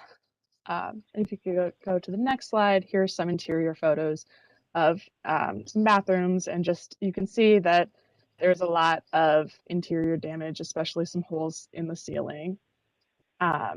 And then our last slide would just our site plan: demolish the structure, remove all foundation and subgrade material, level the site with clean backfill, topsoil, seed, and straw. And when we presented this to the design review, they approved it, mostly just thinking about sort of safety risks and the sort of the location of it near sort of community centers. Yeah. Thank you. Commission members, any questions? Move approval, Downing. I second McCray Scott. Motion and a second. Can we call the roll? Downing, Yes. Fluker, Yes. Curry, Yes. McCray Scott. Yes. Motion carries. Next item, additional demolition. Are you also presenting this one? Yes. As well? Okay, this is Southeast 2022-023. This is at 11207 Kinsman Road. Please go ahead. So this property is a storage warehouse. It is owned by the Zion Hill Baptist Church that is near it. There have been 3 official complaints about this property. And if you could advance to the next slide, the site location of this property is sort of unique. If you could go to the next slide, you see that this property shares a sort of concrete lot with the Jordan Community Resource Center. And I'll talk more about them later, but they have reached out to us and they are very interested in seeing the demolition of this warehouse. So you can see the exterior even is in pretty rough shape.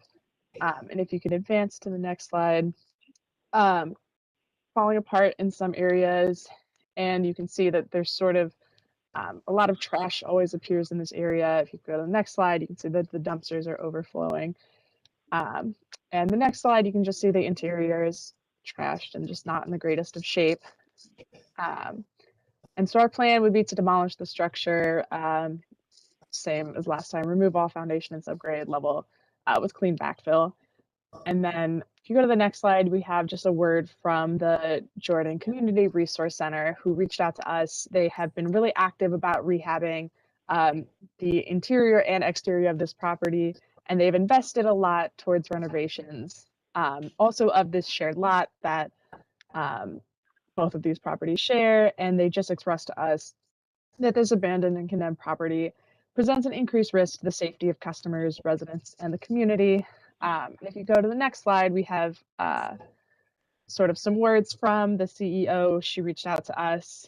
I won't necessarily read what's exactly on the slide, but just again, that they have been investing a lot in this property and in the community at large, and they believe that, or they're just really interested in seeing the demolition of this warehouse, and they think that it can improve the community and their specific resource center as well. Okay. Thank you very much, commission members. Move approval, Downing. Second, Fluker. Comment from commission member? Yeah, I had a question. Since the property was owned by the church, what are they saying about the property? They haven't said much and have not really had any interest in investing in this property. Okay. Okay. Thank you. We have a motion and a second. Can we call the roll? Downing, Yes. Fluker, Yes. Curry, Yes. McCray Scott. Yes. Motion carries. Next item, roads demolition, 1-story institutional building. So Seven. Sorry to interrupt. This property was actually taken over by the land bank, and they were the ones to present it at the design review. Okay. So this is. Are they not here today? us. I am not sure. Okay. If not, then we're going to table this one. Yeah. So is anyone here from the land bank before we table it? Okay. Can I have a motion to table? I move to table, Downing. Second, Fluker. I second. Motion in 2 seconds. Can we call the roll? Downing, Yes. Fluker, Yes. Curry, Yes. McCray Scott. Yes. Motion carries to table. They can come back next week if need be. And then an additional one at 13701 Miles Avenue. Mm-hmm. Yeah, so this was another property we presented, the Southeast Design Review regions. And if you could advance to the next slide, here's an exterior photo. It is a two-story single-family dwelling residential property. The ownership changed pretty recently, so this property has not yet been approved by law, which would ensure that we give the owner sort of ample time to do anything with this property. But we wanted to push through this before, just as we're assuming it's owned by LLC, so the likelihood that they would do something about this property is pretty low. The city has received complaints about this property and has had to board up this property. And if you could go to the next slide, it's on Miles Ave near East 106 or East 136 and 138. If you can see, there's also some spray paint on the boarded up wall. You can see here are some exterior photos of the property where just a lot of overgrown foliage, and even for the exterior, you can tell this property is in pretty rough shape. Some photos of the interior of the property, and then our site plan, same as the other ones. Demolish the structure, remove everything, and then fill with clean backfill, topsoil, seed, and straw. Can I have a motion? I move to approve demolition. I'll second. Motion and a second. Can we call the roll? Downing, Yes. Hooker, Yes. Curry, Yes. Gray Scott. Yes. Motion carries. I think there's one more. Is that correct? Mm-hmm. So if you go to the next one, next slide. This is 13822 Union Avenue, proposed demolition. Yeah. So another one in the Southeast Design Review region. If you could advance to the next slide. See, here's the exterior of the property. If you could advance again. This has been owned by Touching Lives We Care since 2017 with no work being done on it. The property has had 4 official complaints, and it is a 2-story, 2-family residential building with a detached garage. If we could advance to the next slide. It's on Union Ave, also sort of near the East 138th and East 139th Street. If you could advance again. Here are some exterior photos of the house, also the detached garage, and then the interior of the house is pretty trashed and a lot of it's not in the greatest of shape. And we also just wanted to say we had Sheila Walter, our resident building inspector, reached out to us about this property because of sort of some calls and complaints that she has been getting about this specific property. And then if you go to the next slide, it's our same site plan with the rest. And that's all we have. I move approval. I second McCray Scott. McCray Scott. Motion and a second. I will say I will approve this one. It is a charming kind of 2-story structure, but I understand both the shape it's in and what it is doing for adjacent. So I am supportive of it, but just wanted to note that it's sort of an interesting structure. So can you call the roll? Chair Curry, before we do the roll, I'm sorry, appears that Assistant Director Marco Fields has her hand raised. Yeah, I just did want to point out that the committee did recommend the denial of the demolition, mainly because of the fact that the structure is still in pretty good condition. And structurally doesn't have any issues. And so they were hoping that we could work with the CDC to try to see if we can find a reuse for the building. And I also got the same comment from Carl from the Landmarks office. So just wanted to make sure I mentioned that. I do have a question, Madam Chair, for Ms. Fields.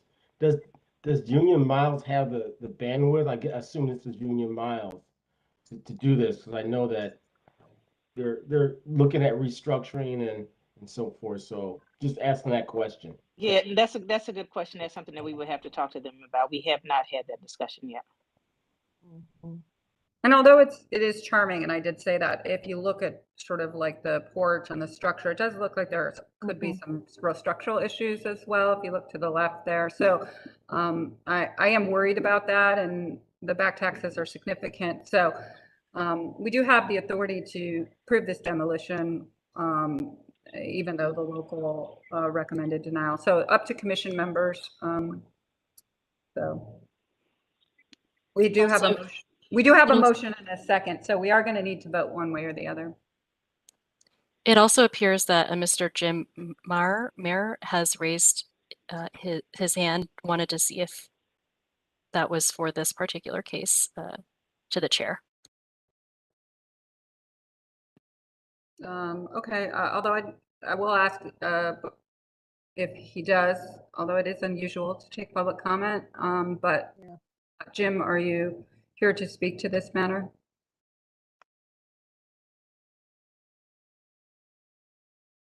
Okay, so we have a motion and a second. Can we call the roll?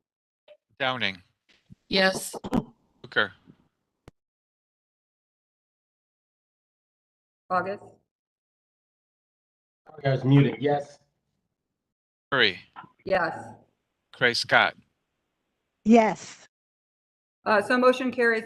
This is a motion to demolish, and it is approved by the commission, so it can move forward with demolition. Thank you. Next item.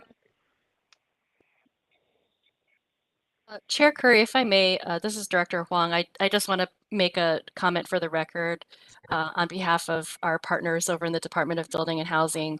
It is, I believe Director Sally Martin is very, very intentional about making sure that we do everything that we can to save structures before they come before the Demo Bureau. And really, truly, when they come before the Demo Bureau, there is a significant issue. And I want to put that out for the record to the public, that these are issues of danger or public health.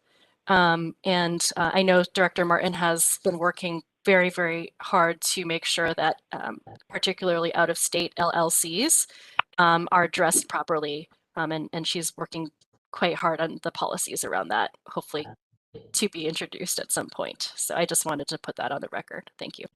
Thank you. Euclid Corridor Design Review. This is the proposed demolition of a 4-story garage at 19804 Ford Avenue. If Julie and Elise are here, or anyone else, I need to swear you in. You swear to tell the truth, the whole truth, and nothing but the truth, as you shall answer to the penalty of perjury. Yes. Yes. Thank you. Yes. And I'm going to ask that you cover everything, but you move pretty quickly because we are really still have quite a few cases. So if you could just really go through, that would be great. Okay. All right. So this is actually 2 agenda items. The parking lot is, as you know, is the second piece of this. So the presentation is runs from one into the other. Yeah, just go through it all quickly. We will Okay. do 2 separate So motions, but just, we will do 2 separate motions for both the demolition and for the temporary parking lot, but we'll need you to move, just Yeah. kind of move through both. Very Thanks. good. So as you see here in this slide, whoops, if you could back up, please. This slide shows the UCI parking garage as it exists today. As you know, this parking garage has been closed. It is not in use because of the general condition of the garage is such that it doesn't, has falling concrete, it's not safe, and there would be an expensive rehab to bring it up to a condition where it could be usable. And so UCI is demolishing the garage. For reference sake, you have the Commodore building to the left with the alley in between the garage. And to the right, you have the Mather Education Building with Mather Way that connects from Ford back to the Church of the Covenant and other case buildings behind. So the intent is, and directly behind the garage, sharing the wall, is the old Hillel Foundation building, which is on Case Western Reserve's campus. So the intent is to demolish the garage and replace with a interim parking lot. So the next slide, please, shows on the right removal of the parking garage. So you see that when you do remove the garage, the scantily exposed Old Hillel building is really in height more relative to the Mather building adjacent. It's a wide squat structure.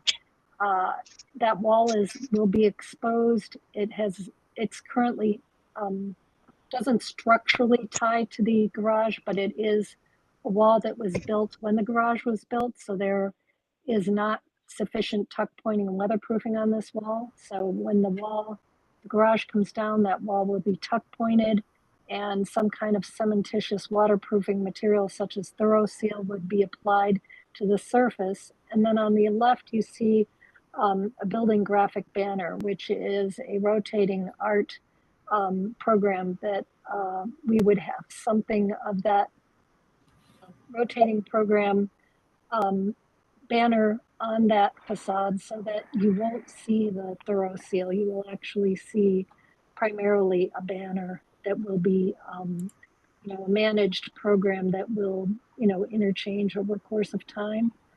And then the next slide, I have some context pictures that show just as it exists today. The northeast corner, there is a bus stop there. You can see that there's a bench that gets quite a bit of use. Right now, the landscape is kind of overgrown in that area, but the idea is to maintain that kind of softened edge of landscape in a more manageable fashion.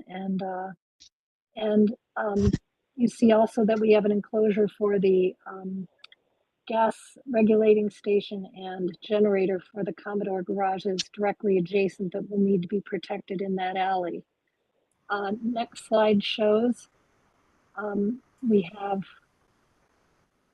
this is the northwest corner and also the sidewalk and right of way on Ford Drive. We would maintain the street trees and advise and request that the construction manager who we bring in to do the demolition protects the sidewalk. We will be reusing the curb cut. And of course, the street trees will remain intact.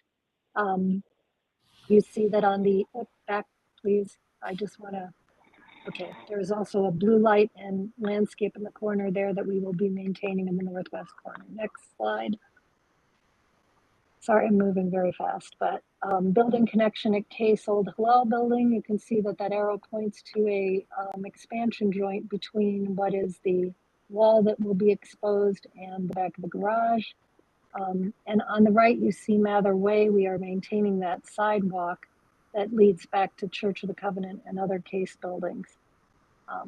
And the intent is to keep the parking lot within the confines of the footprint of the existing parking garage. So there's no encroachment on either the alley or on Mather Way. Next slide, please. So you see up the upper left, we have our landscape plan, and we are using ginkgo trees on either northwest and northeast corners, along with service berries nestled in a line of northeast bayberry. That is a hedge row that goes in front of a decorative black metal fence that you see that'll be 4 foot high. That's to the left of that down below. And that wraps around all 3 sides of the garage on Mather Way, along Ford, and along the alley. When you're inside of the parking lot, there are 2 corner pieces of landscape that are low shrubs and ground cover that also help to soften the parking lot. We have 5 light fixtures that light the lot. We have the requisite foot candles for safety. That light fixture is in the upper right-hand corner. It's a fixture that has been selected for its not only output and coverage, but also for the ability for cutoff to not, have bleed over into the Commodore or other Hessler residents with the level of light. And also up against the, north, that's the southeast corner, there is a courtyard, lowered courtyard in case that we have a new retaining wall that we're building up against cases, that landscape property there to prevent any kind of, obviously it's for retaining for that parking lot and to maintain the landscape beyond. I've gone through this at a very quick. That's perfect. I have a question before I open it up. Is this going to be a paid lot, or is it a public lot? Is it what type of lot is it? It'll be a permitted lot, and Elise is on the call if she would like to expand on that. Yeah, the final ratios have yet to be determined, but it will include both permit parking that will be made available to Hessler residents and Commodore residents, as well as the broader neighborhood, and then also some level of transient parking as well. Although there won't be a gate arm, it'll be handled through mobile payments, as we've done with a number of our lots. Okay. So did you say there will be an arm or there won't be an arm? There will not be. There will not be. So it'll be like metered, but with some kind of technology, Correct. basically. Yep. Okay. And monitoring. Yeah.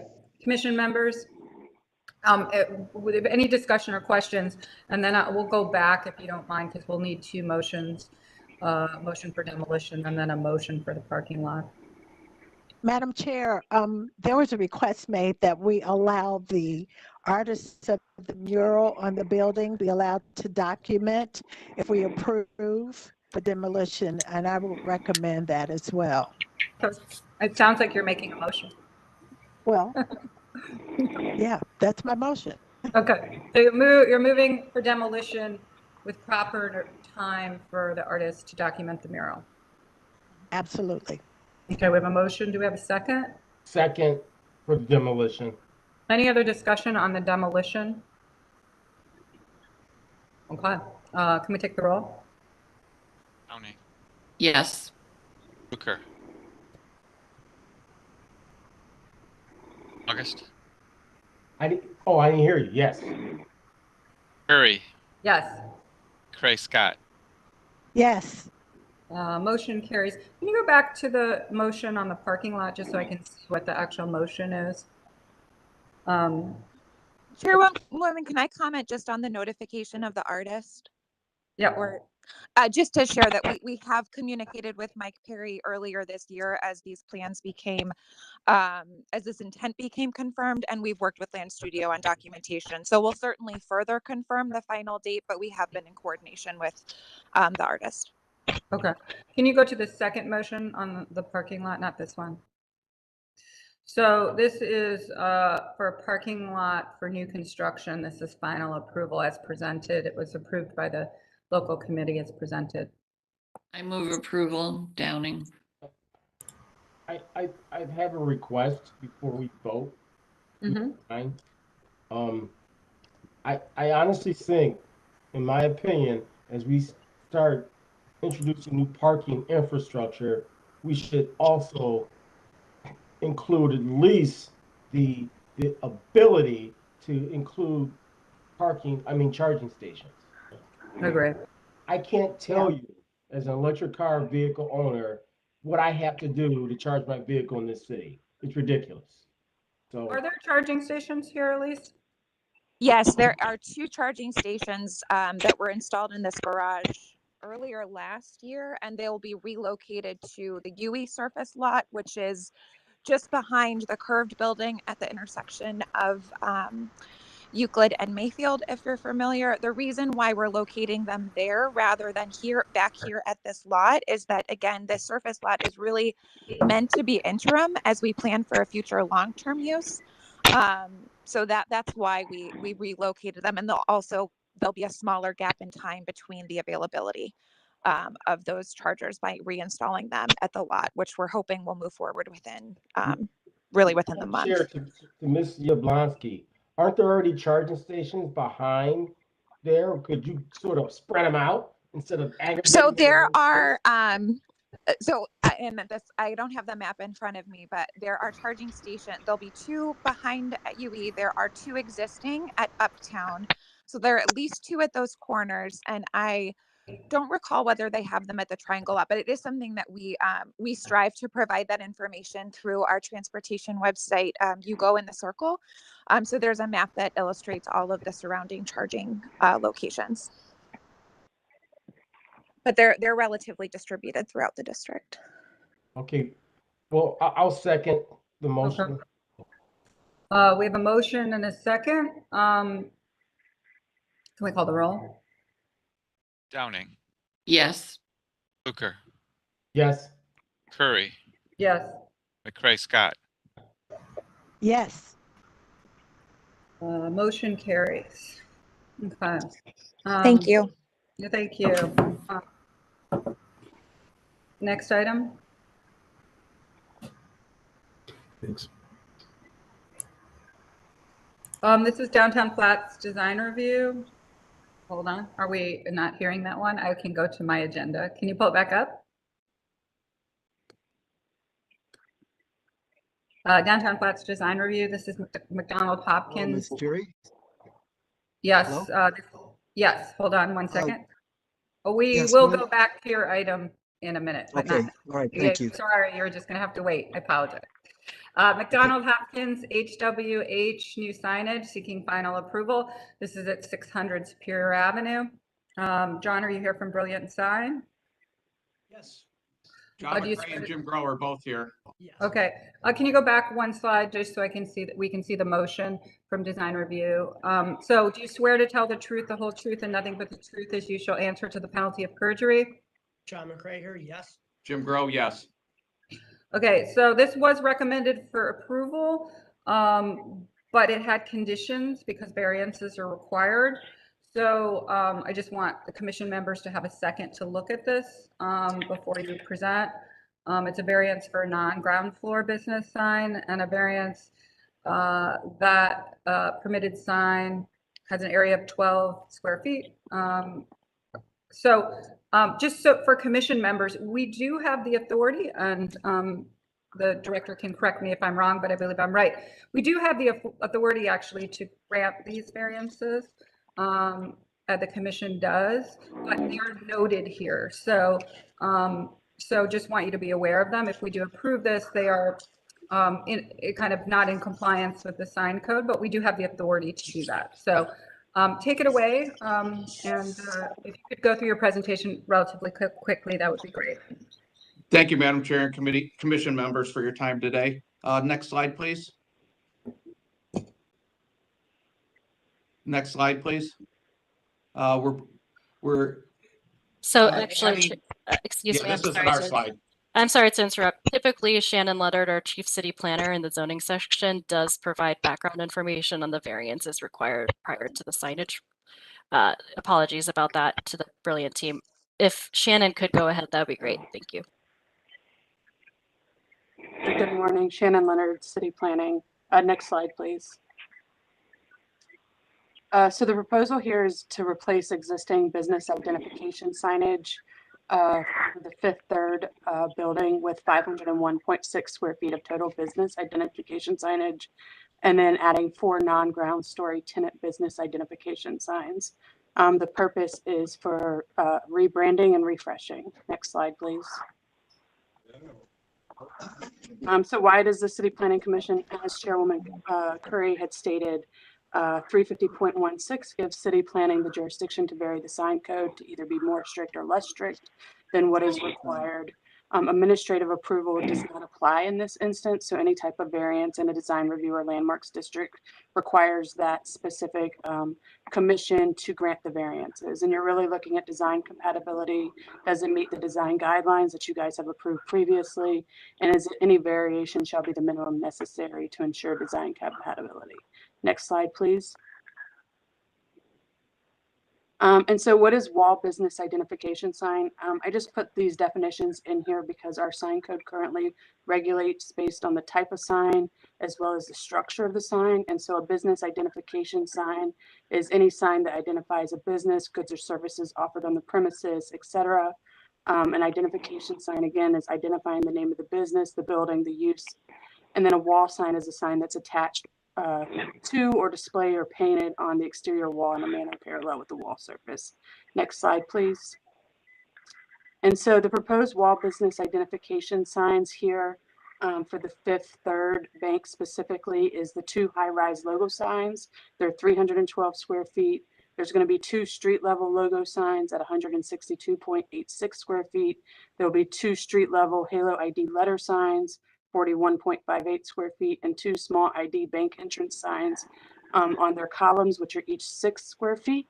That's a total of 501.65 square feet of business identification signs. This does not include the tenant signage that we're about to discuss, as well as the parking garage or any type of like informational signage, just directing for wayfinding purposes around the building.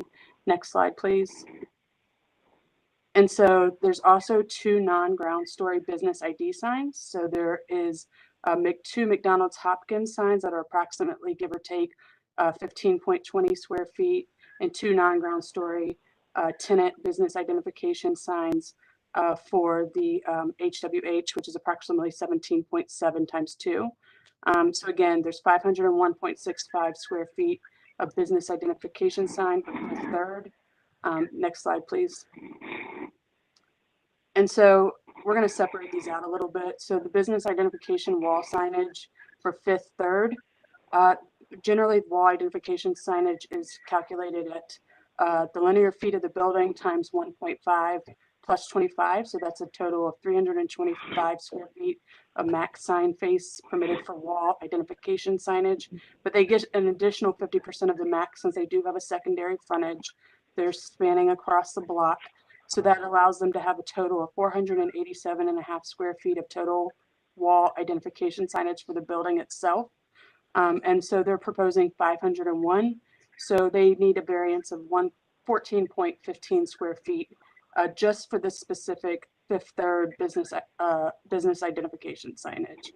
And then for their 4 non-ground story tenants, that they're not located on the first floor, they don't have access from the first floor, they're somewhere within the building. They're permitted a maximum of 12 square feet total, and this is generally so that we don't have, you know, every different tenant wanting their own wall signage. That's why this is such a restrictive you know, amount in the sign code. Generally, they're looking for like, let's brand the building, and then the tenants within the building are generally on a menu board, or if not, they have some type of sign package. For instance, like the Key Bank Tower, they've had a sign package that's been approved by you guys with their different tenants that are off the ground floor having a specific place along the wall of Key Bank in Public Square. And so here they're proposing the 4 non-ground story tenants for McDonald Hopkins specifically, 15.20 times 2, and then non-ground story, the HWH is approximately 17.7 times 2, since they went from 1 sign to 2 signs for both. Next slide, please. And so again, these 4 non-ground story signs is a gross of 34.4. And so together 34.4 plus 30.4 is 65.8 square feet total. And so since they're only permitted 12 square feet of ground story tenant signage, they need a 53.8 square foot variance for the non-ground story tenant signage. Next slide, please. And so again, you're granting a variance, or you would need to think about granting a variance for the business wall identification signage, which again is refreshing the Fifth Third signage that is on the building.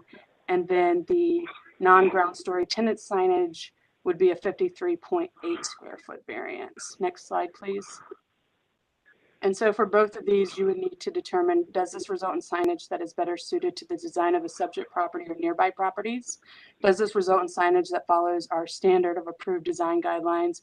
And are these variances the minimum necessary to ensure the design compatibility with the surrounding properties and residential neighbors? And so I think Ms. Henney is here to discuss what happened at design review and talk to you about whatever motions that they added. Thank you. Okay, that was the most thorough presentation I've heard in 15 years, so congratulations. It was so good.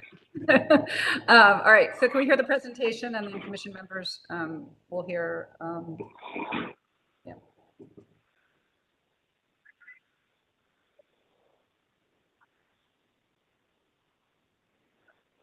Is someone here to present?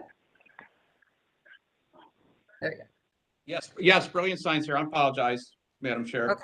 Yep. I- And I know this is important, but do try to move through it pretty quickly. Will do. First and foremost, I want to clarify that we already received full approval in variance on Fifth Third signage. This is only for the tenant signage that we had to go back for design review.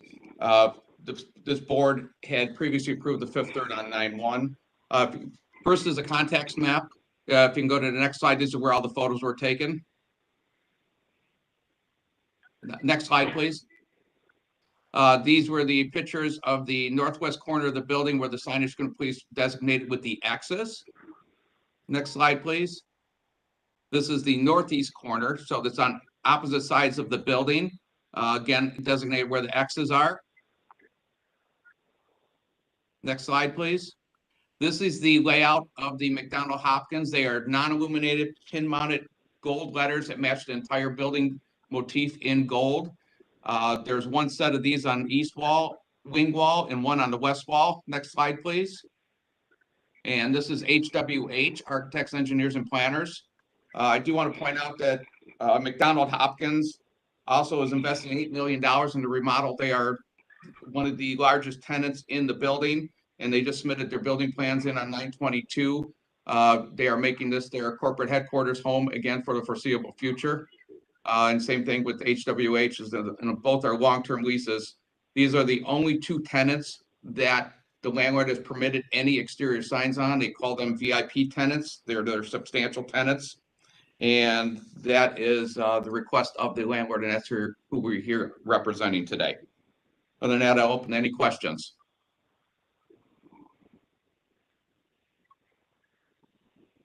What were the comments, either staff or, what was the comments from local yesterday or anything? Or the motion? It was approved, recommended approval for the square footage. And if we want to change any other signs at the building, we have to come back with the comprehensive signage plan. Okay, thank you. Commission members? Can I see if, Chair Curry, do you mind if I ask Allison Henny to see if she has any additional comments? So yes, in general, the design review committee was in favor of the design as presented. They thought it was very tasteful and suited the building. But there is just a growing concern about the variances that are required in the downtown core. So if, for example, a third tenant would need to come in or be granted per the landlord rather than the city code additional signage, Shannon would again have to come forward to Planning Commission to make the same exact presentation. So again, we would just like to reiterate the need for a comprehensive package, which would just smooth out the process so that if another tenant were to come, it would not have to go to the Planning Commission because it would already be approved administratively or if needed with the Design Review Board. Okay, thank you. Commission members? I'll move approval. Downing. Second, Fluker. We have a motion and a second. I'd like to point that Councilman Slythe, I think, has joined as well. I'm not sure if he's going to vote on this one, but I did want to check that out. I will abstain on this one, having missed a good chunk of the presentation. Okay, thank you. Can we call the roll? Downing. Yes. Hooker. Yes. Curry. Yes. McCray Scott. Yes. Slythe. He's not going to vote on this here. Okay. So since Councilmember Slythe is on, I would like to do two things very fast. I want to go back to St. Clair Superior, to the one that August needs to recuse so that we can vote on that. And then I want to do the demolition really fast from the County Land Bank. So if you can go back to the design review case at St. Clair Superior, let's do those two really fast.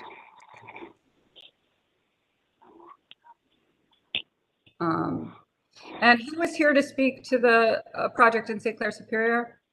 Leon Santa, Phillips Architect. Okay, do you swear to tell the truth, the whole truth, and nothing but the truth as you shall answer to the penalty of perjury? Yeah, I do. We need to get back there so I can read the case number. This is the very first design review case in Northeast.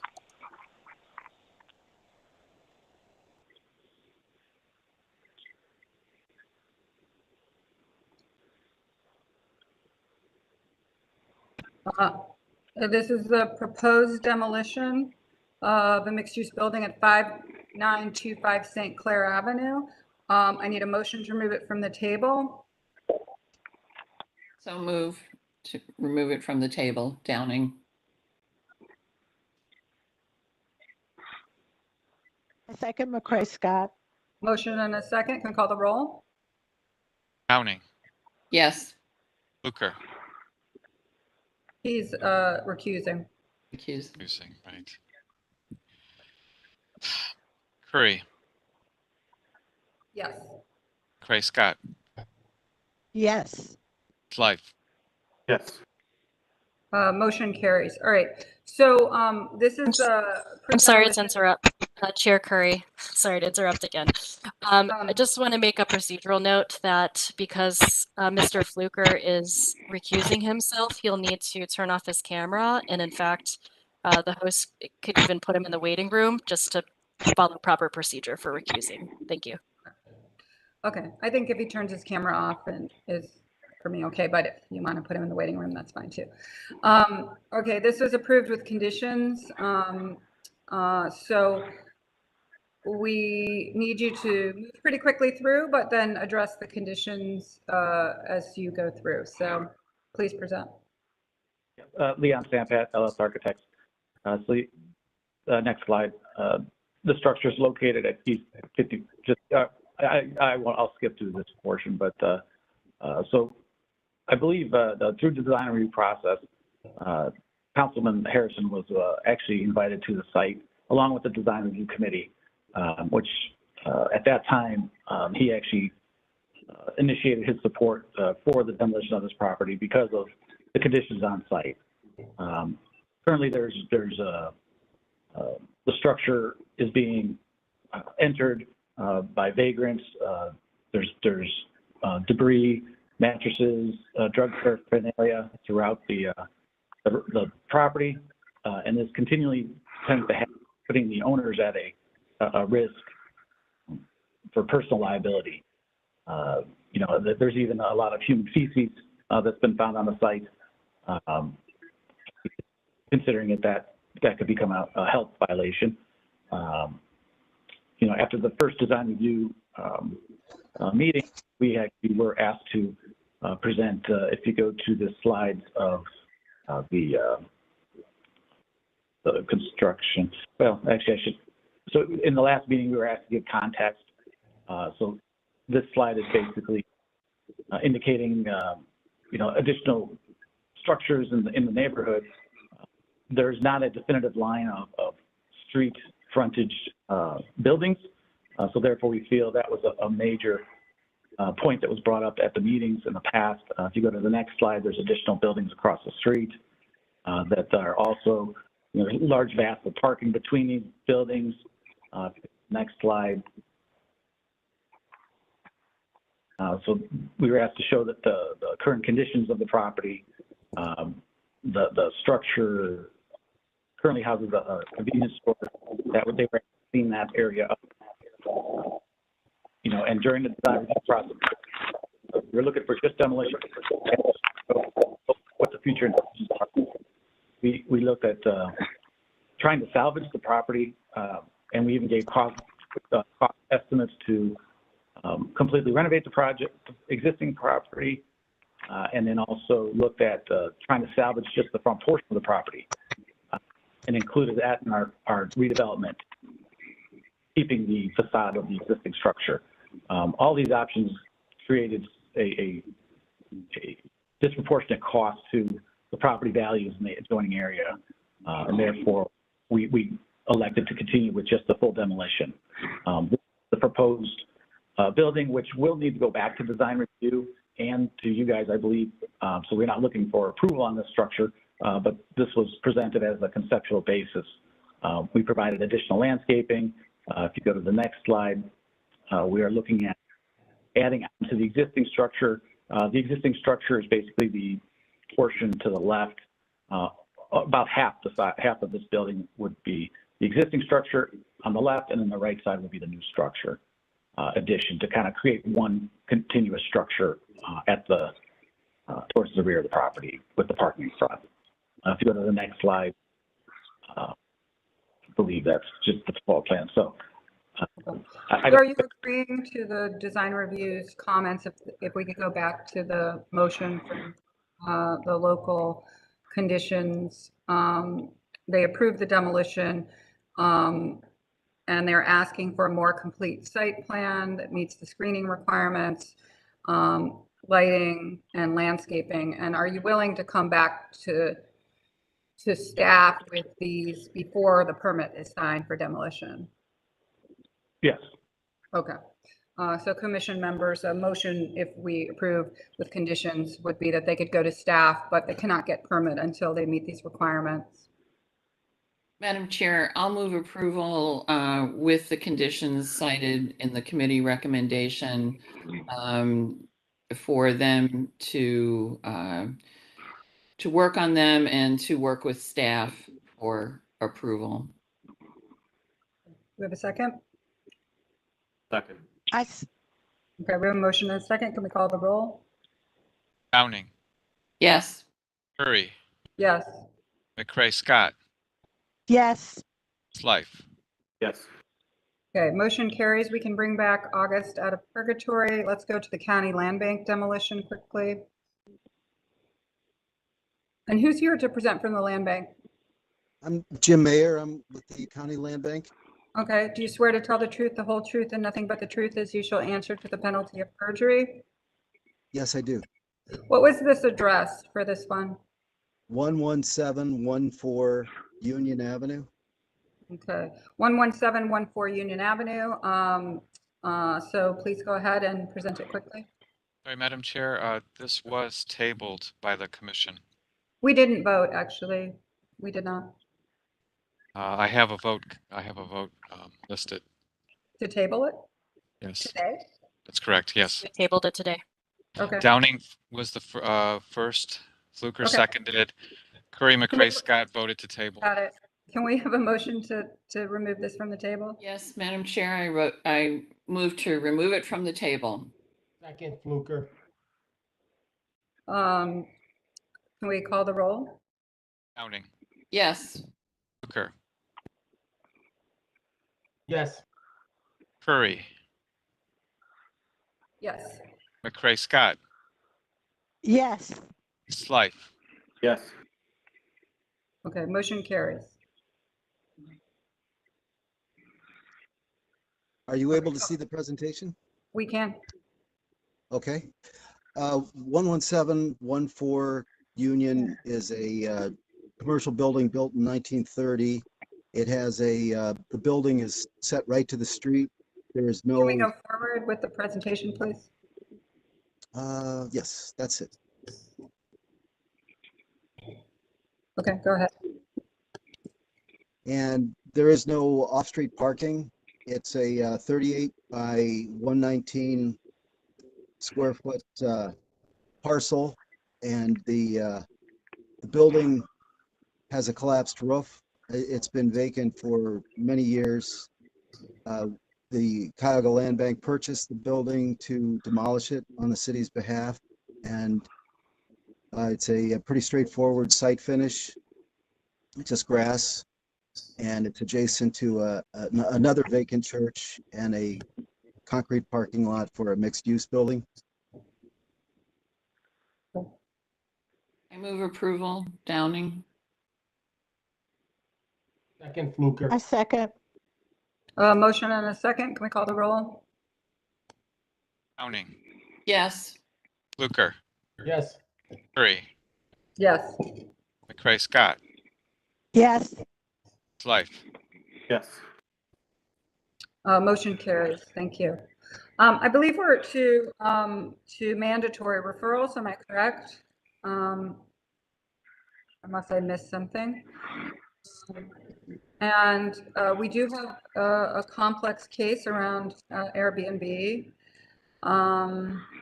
To make sure that's where we are and what's where we are. So this was tabled. We do need to remove it from the table. This was ordinance 722021.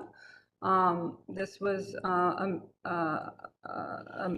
kind of a ordinance related to transient residential buildings, lodging, housing, in limited lodging in residential districts. Can I have a motion to remove this from the table?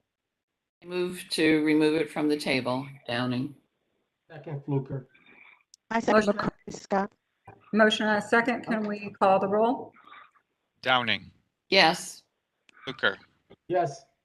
Curry, Yes. McCray Scott, Yes, Slife. Yes. Okay. Who is presenting this from the city perspective? This is Director Huang, Chief City Planner of the zoning section. Shannon Leonard will provide comments on this particular mandatory referral. Morning, Shannon Leonard, City Planning. So this is really kind of spurred out of, I don't know if you all remember the RNC convention when we had a lot of folks like renting out their apartments and homes and whatnot. And there was the limited lodging section of the zoning code, which was, kind of a response to that and making sure, but it wasn't really addressing all of the issues that we've had with VRBOs and Airbnbs across the city, and it was kind of not really enforceable. And so over the last couple of years, Councilman Brackentelli, or former Councilmember Brackentelli, and Councilman McCormick, as well as I believe Councilman Slife, have been working on legislation with the various departments, assessments and licenses, building and housing, planning, as well as their attorneys to kind of beef up that legislation to really deal with some of these nuisance homes that have turned into like party houses, or maybe have turned into like hotels across the city that are not getting taxed properly or being used properly, and kind of sliding under the radar in terms of as limited lodging or Airbnb type uses. And so this legislation adds, it further redefines certain, updates some of the uses in our zoning code to make them more into the 21st century for 2022. But it also requires anyone doing limited lodging, such as Airbnb, to obtain a license from the Division of Assessments and Licensing. And it puts penalties on them if they refuse to get a license, if they don't advertise with their proper license number, et cetera. And it really just makes it more enforceable for these types of in our neighborhoods, in our residential neighborhoods, in our residential zone districts, for this type of use that's being used throughout the city, and gives the city a little bit more control of some of those uses that become nuisance uses in our neighborhoods. Okay. Sure. Are there any other questions or comments, or anyone who wants to speak to this? Okay. As I read the ordinance, it's primarily revising sections that currently exist and not creating something that might be in conflict. In other words, you follow what I'm saying, Ms.? Okay. Yeah, it goes through and it's pretty much editing sections to bring them in terms of like transient housing, redefining that. And then under our 337.251, this is really for limited lodging in residential districts. So it doesn't necessarily address like hotels and general retail districts. It's referencing specifically people that are renting out their properties for short-term rentals within residential districts specifically. Like, I don't see any other hands raised. I thought I saw Donna's, but we have I do have a question. Sure. I'm sorry, because it relates to what I see going on around University Circle. For example, what's happening, people from the med school, some residents are moving out of their homes and they're leasing rooms to people, to 4 or 5 unrelated people. Does this address that as well? Because I would then consider that, in my opinion, transient and in my opinion. So. Yeah, I can answer that through the chair to the member Fluker. So like in UCI, you're seeing a lot of folks and what we've seen like applications for is people using houses as like student housing, so renting out by the room, but they're sharing like a common area as a bathroom and living facilities. And so that's considered, you know, student housing, rooming houses, because they're sharing, have a common. It does address that in terms of making sure that definition is clear. But those are typically long-term rentals, and they're required to get rental registrations and meet the requirements of the rental registration.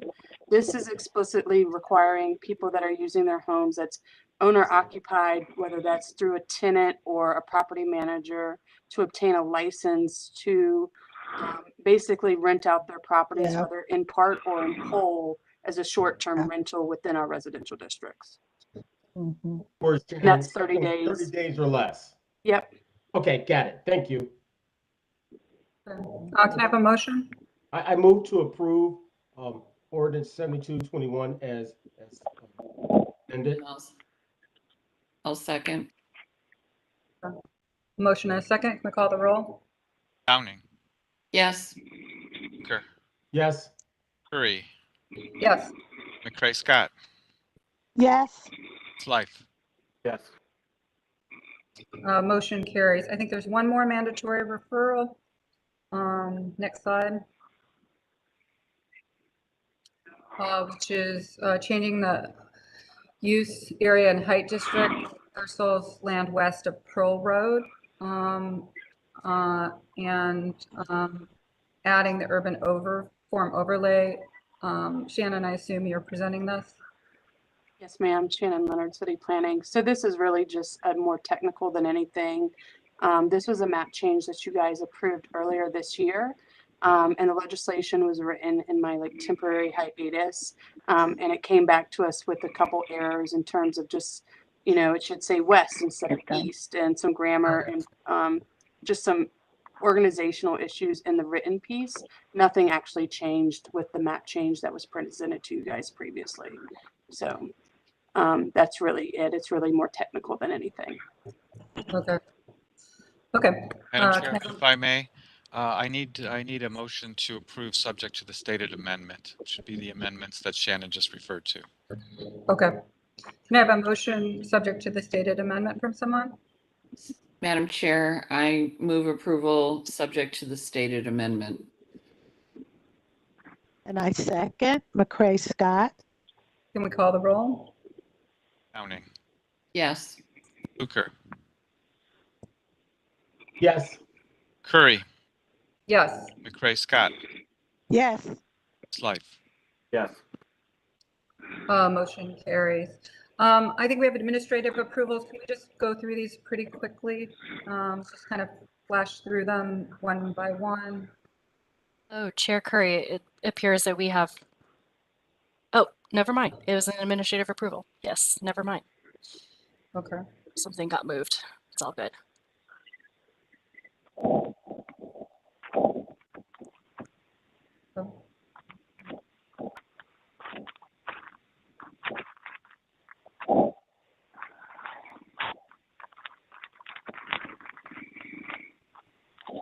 Okay. Can I have a motion for administrative approvals or any questions?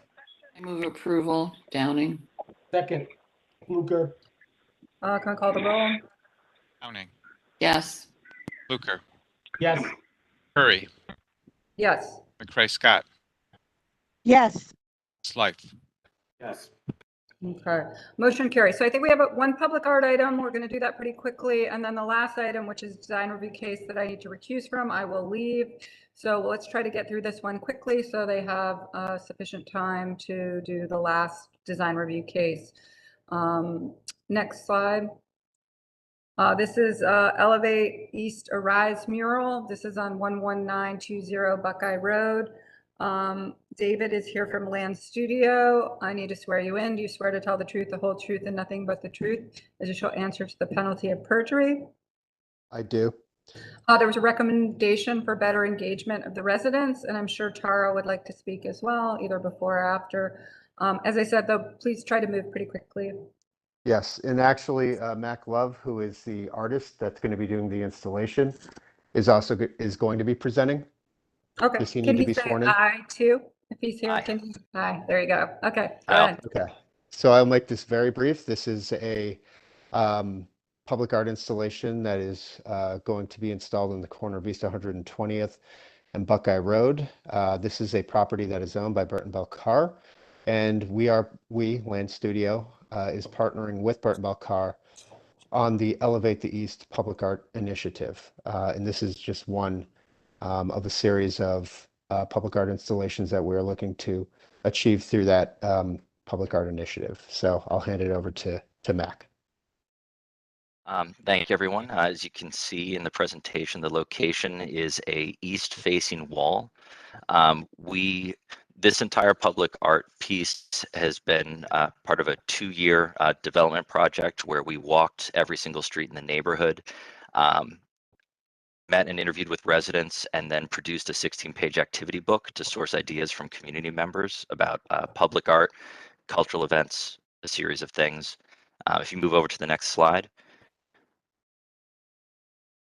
We then took 12 different concepts sourced from the community, tested those ideas with residents to find out which was of greatest interest as a first to bring to life in the neighborhood. That concept in the bottom was from an alternate location, so apologies for the door in the center. If you move on to the next one, we can see the concept in context. So this is the wall. As you can see, it's a frequent site of vandalism. It is owned by Burton Bell Carr, who has given us approval to mount this. This mural would be painted on 4x8 modular panels and attached to the wall with Tapcon screws and covered with an anti-graffiti coating. Thank you. We are pledged to maintain it and can remove it at their discretion. The mural features a figure with text in the background sourced from Words to Inspire that were submitted by community members at the request of trying to further engage residents. I would like to go back out into the neighborhood and share with people the concept and get maybe additional words of inspiration from them. Of course, there will be no profanity or anything like that in there, and if you would like, I can share those words in advance. You can progress to the next slide. Those are the dimensions. So it'll be 4 4x8 panels. They will be completed off-site and then installed there. All materials are graded for 10-year outdoors display with minimal maintenance. We will check on it annually. We are using exterior paint, MDO board, a high-grade polyurethane for anti-graffiti coating. Happy to answer any questions. Any questions from the commission?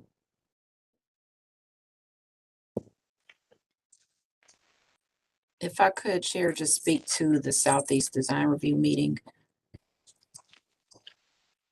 This is Tara Petras, Public Art Coordinator and City Planning Staff. This was approved on September 28th unanimously by the Southeast Design Review District. And Mac did share some of the words of encouragement that are on the mural. With regard to the community engagement, there was one commission member that lives on East 120th Street and said he didn't know about the mural. So there was just some conversation around, I guess, how the community was engaged, but there were also other members of the commission that thought that what he did was thorough in his community engagement. So the thought was, the comment was just around when muralists or artists come into neighborhoods that they make sure that they're deeply engaging with the residents. I personally feel that he did do that, and he just has to get permits to put the panels attached to the wall. And the only recommendation was to make sure that he's drilling into the mortar and not the brick. Okay, thank you. Can we have a motion? Move approval, Downing. Second, Chair. Okay, is that subject to the commission or the conditions, if you will? Yes. Okay, motion and a second. Can we call the roll? Downing. Yes. Fluker. Yes. Curry. Yes. McCray Scott. Yes. Slife. Yes. Motion carries. Thank you very much. Thank you. Thank you. It's a great project. I believe we're at the last item. I am going to leave the meeting and recuse myself, but actually just leave the meeting. I'm turning over the gavel to the great Mr. August Fluker, the vice chair, to take over here. And thank you all for a great meeting and for getting through. And we'll see you all in 2 weeks with hopefully with our new commission members. So thank you. Thanks, Madam Chair.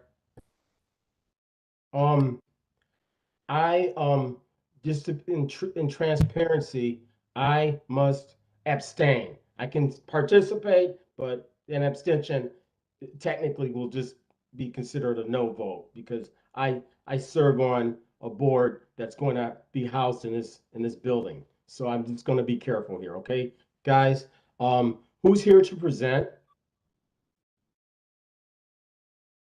VOCON and the Cleveland Foundation and Jumpstart are here to present today.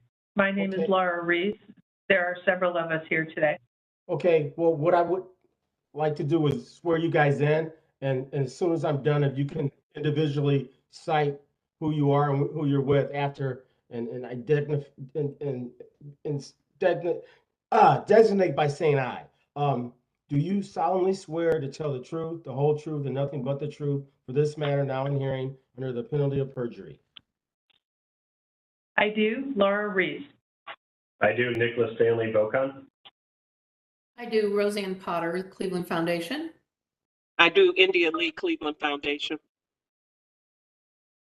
Okay, well, welcome everyone. I'm going to turn it over to whoever's going to kick this off for the team, and I think we still have a quorum, so if you guys can be succinct, but give us the details. Thank you. I'll kick it off, Vice Chair. Thank you so much. I'm Roseanne Potter, Senior Vice President and Chief Financial Officer of the Cleveland Foundation. And as you heard, we have a couple of our architects here from VOCON, as well as one of our major anchor tenants in the building, Talion J. Thomas from Jumpstart. We also have our Vice President of Program, India Pierce Lee, who is with us today. And I would just like to make a few opening remarks before we start the design review, if you don't mind. The Cleveland Foundation is very excited to share with you the tremendous progress we've made to build a vital mixed-use district here in Midtown. We've cleaned up one of the most environmentally problematic 10 acres in the region and prepared it for the development of the master plan you'll see here today. We appreciate this opportunity to show you the design of this collaboration center today and how we believe it'll further enhance the community and bring a there to 66th Street. We've been very thoughtful on design to make sure that the building is active and accessible from all sides, and deliberately designed a well-needed brewery and music lounge that'll activate the north end of the building and will be open to the Greenway in the summer. We're very serious about creating the amenities that Midtown needs, and this next building, in addition to our headquarters, is the first phase in getting the 10 acres we own from 63rd to 66th Street activated. We'll be bringing in anchor and community partners that are focused on innovation and community well-being, and we believe this will be a model that we hope other cities will be able to follow. But I do want to specifically mention one thing before we begin the design review, and that's about the temporary parking lot on Euclid Avenue.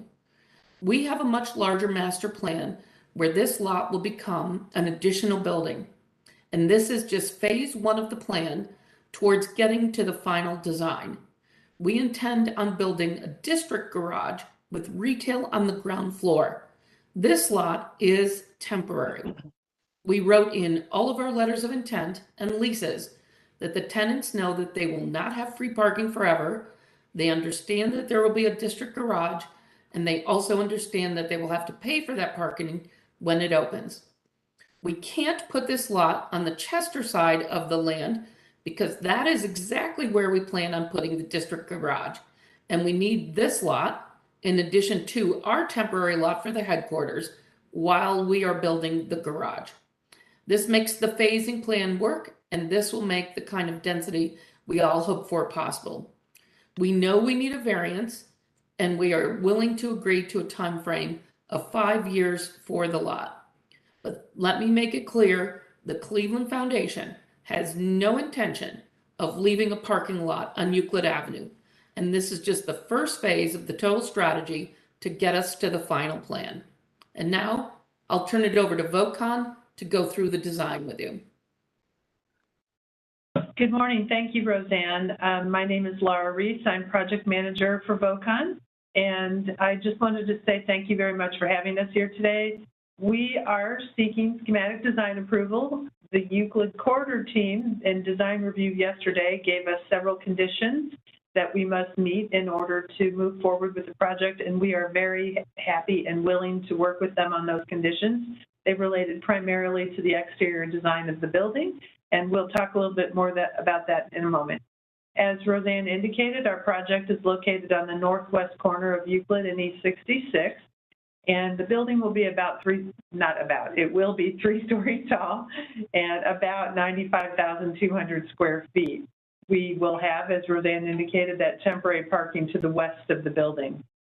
Our project is the core and shell of the building, and we will have collaboration and shared community spaces on the first floor of the project that will be finished as part of our project.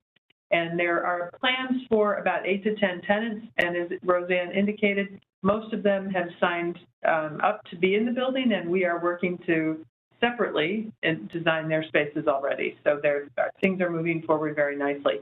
I will turn it over to Nick to let him get started, and in the interest of time, I know he will move forward relatively quickly.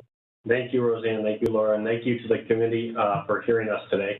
In interest of time, we'll try and speed through this. I think, the one or two important things about this context slides that we'll see here quickly are that we have been working not only with the Cleveland Foundation, but with the neighborhood, with Midtown, about the entirety of the district and how that's going to impact the neighborhoods, of Northeast Ohio, but also specifically the neighborhoods to the north. And as part of these communications and working with the community over the last couple of years, both for the Foundation's headquarters and this project, the importance of how its relationship to 66 has been very important to the, the process of which we've used to design this building. Next slide, please. So as you can see, the district here is a larger district that is not only the Cleveland Foundation, but you can see the star where the Midtown Collaboration Center is. But the district grows beyond that and is becoming a plan for a campus that really connects the neighborhood to Dave's, to Magnet to the north, and really 66 becomes a very important factor. In the Foundation building and now this building are really the anchors of where 66 terminates into this neighborhood. So really thinking about how this building and the 3 future buildings on the block will impact access and transparency to the neighborhoods to the north. Next slide, please.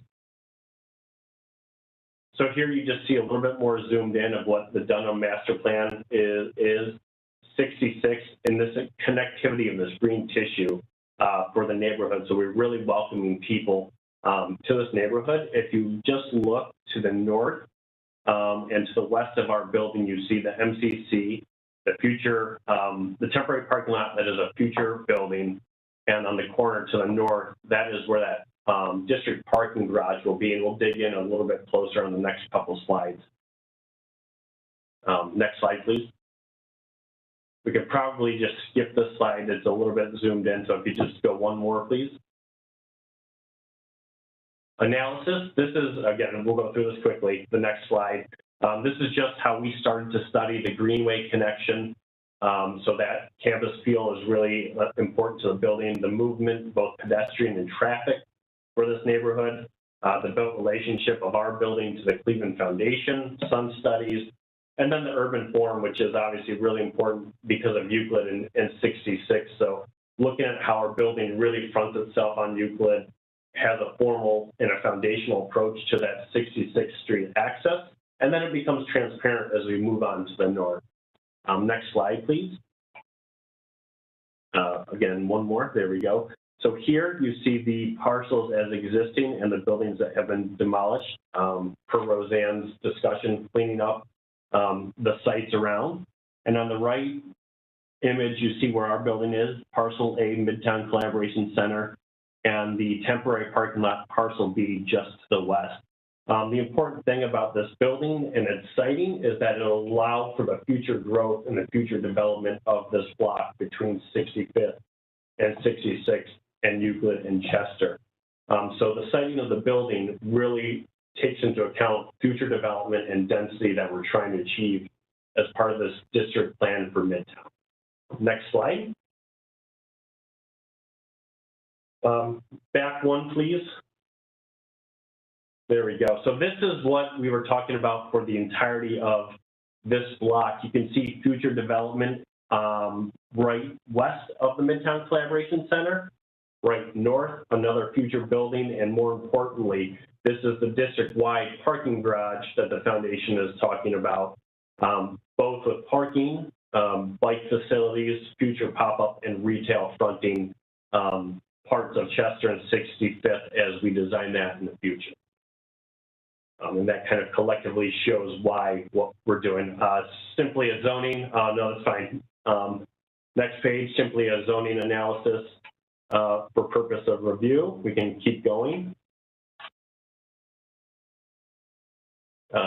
Precedent, so this is important. The building context, there's not a lot of context around, but the foundation and its new headquarters is certainly something for us to have a serious relationship with. And I think what we're getting from the foundation is the cedar siding of that building led us to think about the natural materials and texture of the building. Clearly, the first floor transparency of the foundation's new headquarters is something that we will try to mimic and relate to with our entrances of our building. You can see the prominence of the corner at Euclid, which we'll see in our images as well, and just an overall massing and scale that relates to the foundation's headquarters. Next slide, please. Some just formal inspiration, so we can skip through some of those slides. One more. This is a great slide. So you can see that this building on the ground floor has several tenants that will face both Euclid and 66. We have two main entrances, one directly off Euclid, the second one off 66. This 66th Street entrance is also tied to our lobby in the core of the building. The reason for this is its direct relationship to both neighborhood connections across the street and the synergy that we're hoping to find between the two buildings, the community coming to visit this site, visiting both the foundation and this new collaboration center. To the north, you'll see a restaurant brewery that will front the greenway, doors that open up, kind of setting a nice summer environment. And then the rest of the space on the first floor is what we're calling Innovation Hall, and that is a community-driven space where people from the community will be welcome to use the space for events, for space, for training, but also for the relationships to the tenants that are going to be in the building who are providing some of these amenities that the neighborhood so much needs and wants as far as training, education, healthcare, and some of the tenants that will take over this space. Next slide, please. Upper levels, pretty standard office building configuration. We do have two large openings with a monumental stair from the lobby up in the center. Another opening for two-story studio space for Cleveland Institute of Art. And then as you go up the building, pretty traditional tenant planning approach for the building. Next slide. Elevations, this will be important. The building is majority a terracotta, and you can see what we talked about before on the south Euclid face, a really more traditional symmetrical approach above that really talks to the massing that Euclid deserves. And then the fenestration as it marches north to the neighborhoods is meant to become more playful and more transparent, and you can see that that really changes and opens up to the neighborhood as a gesture to welcome the neighbors, again, from the north into our site. The first floor is predominantly storefront because of the retail scenario, tenant frontage, both on Euclid and 66. I think it's important to point out the entrance at 66, when you start to look at the renderings, is meant for this canopy to really open up and welcome its arms. It's a gesture for the building to open up to a plaza that will be programmed by the foundation and by the tenants of the building and the community, and really starts to create a space that is giving back to an activated space to the community. Next slide, please.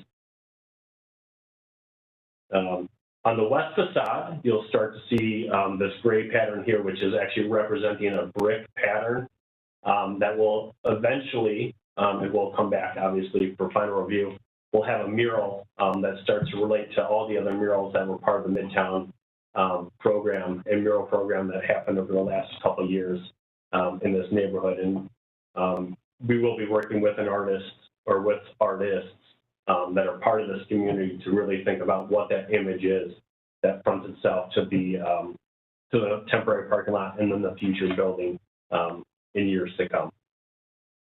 Next, I think we look at these renderings, you'll start to see what we're talking about the glazing and the fenestration pattern, going from this traditional pattern to a little bit more playful and open.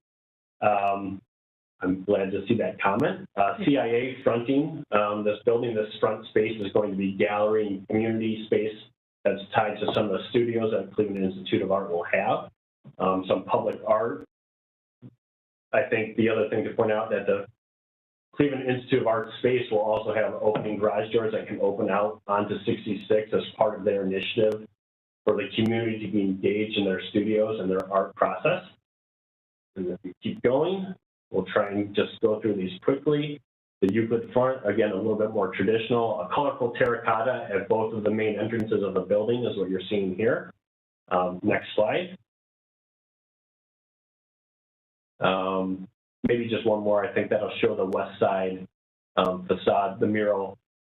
This is not the proposed art. This is just a representation of where the mural will reside, and then that'll wrap down the building to the to the northern end and also front the greenway. So that art mural will also interact with that future greenway.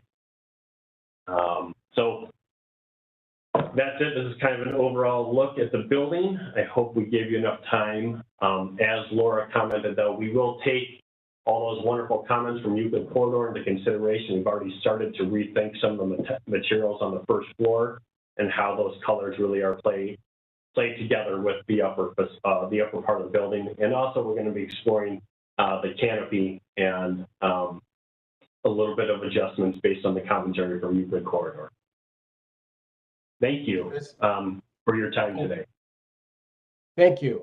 We have landscape. This is all ideas about the activation of the site, but we will be coming back for approval for landscape and for signage in the future.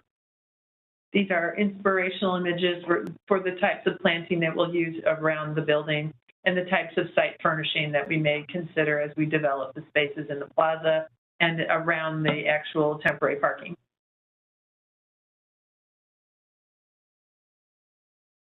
Sorry, that was fast. I hope you all captured the intent of this review for us.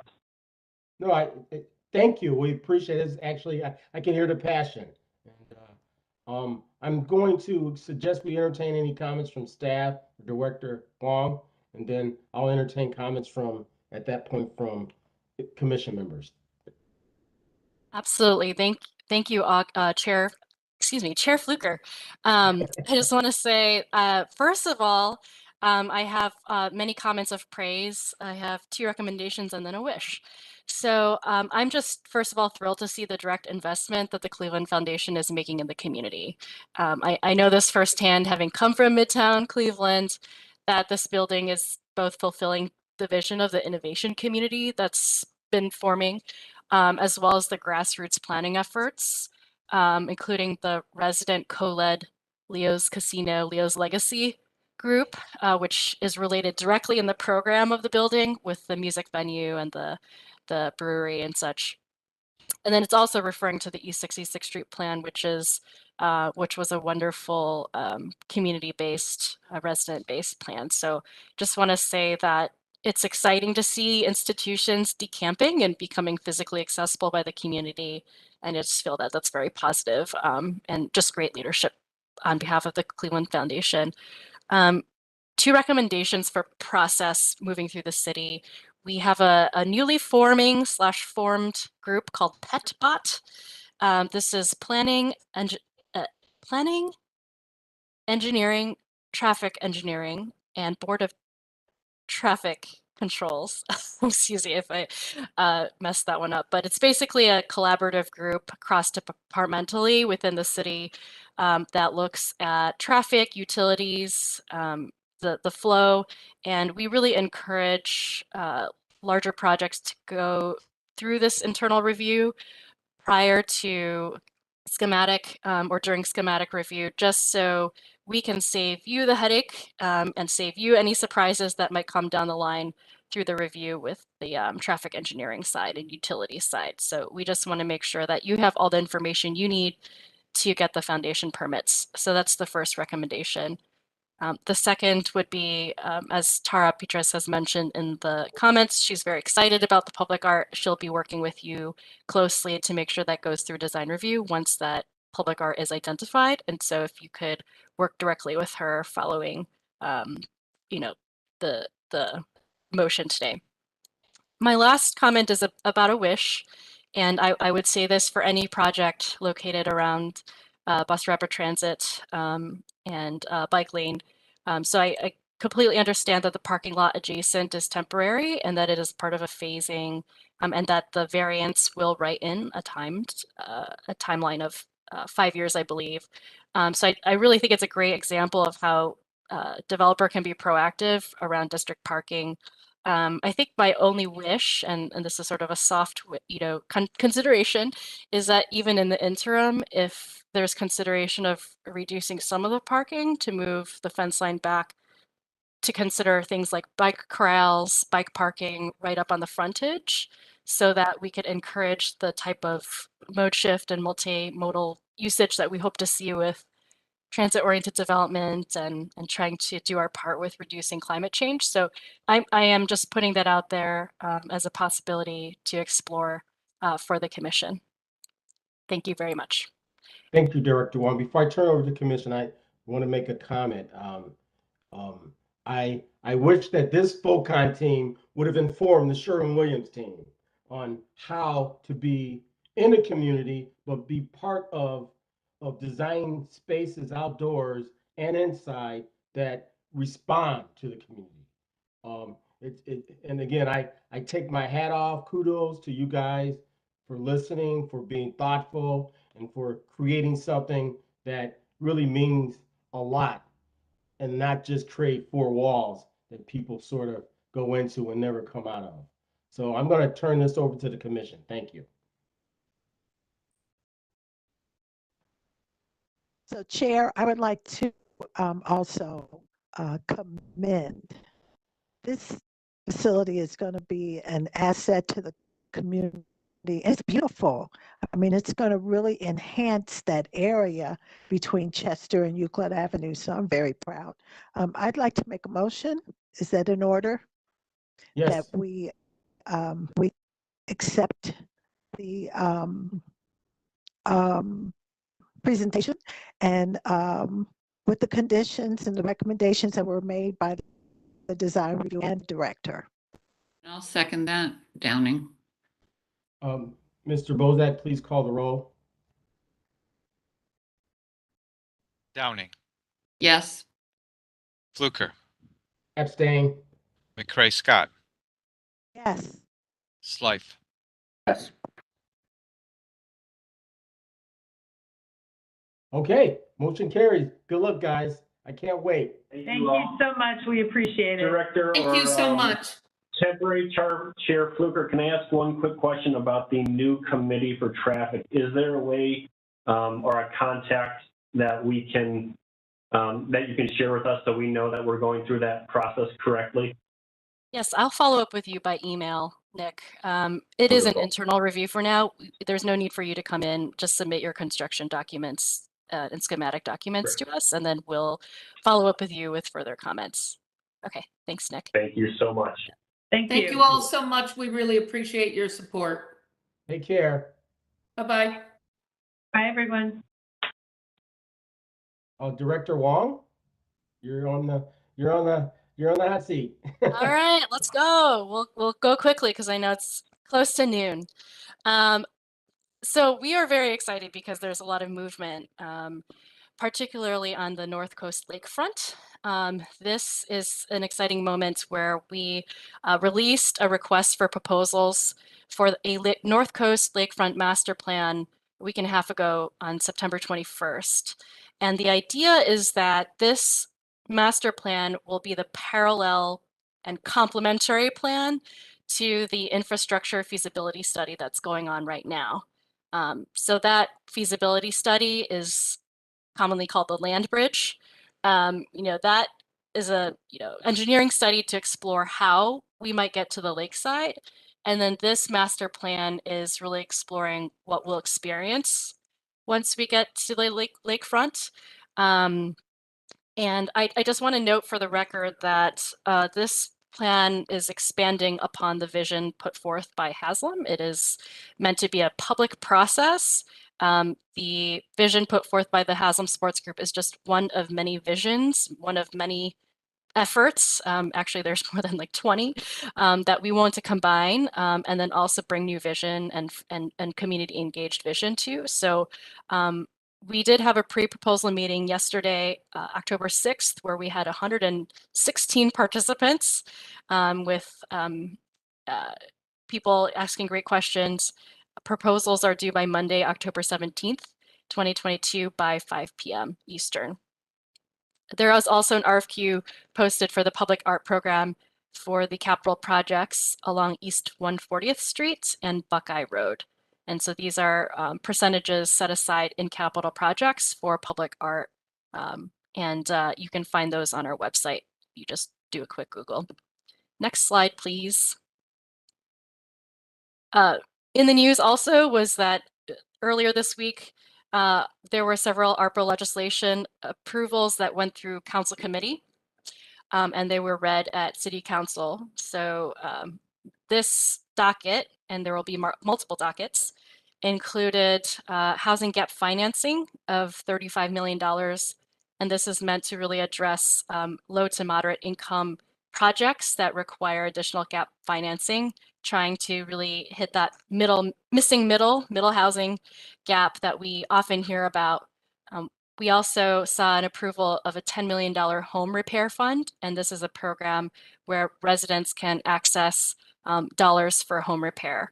And then also under specifically the planning purview, the Transformative Arts Project Fund is a programmatic fund that is meant to infuse public arts into what I would say public art deserts, or put another way, opportunity neighborhoods for public art.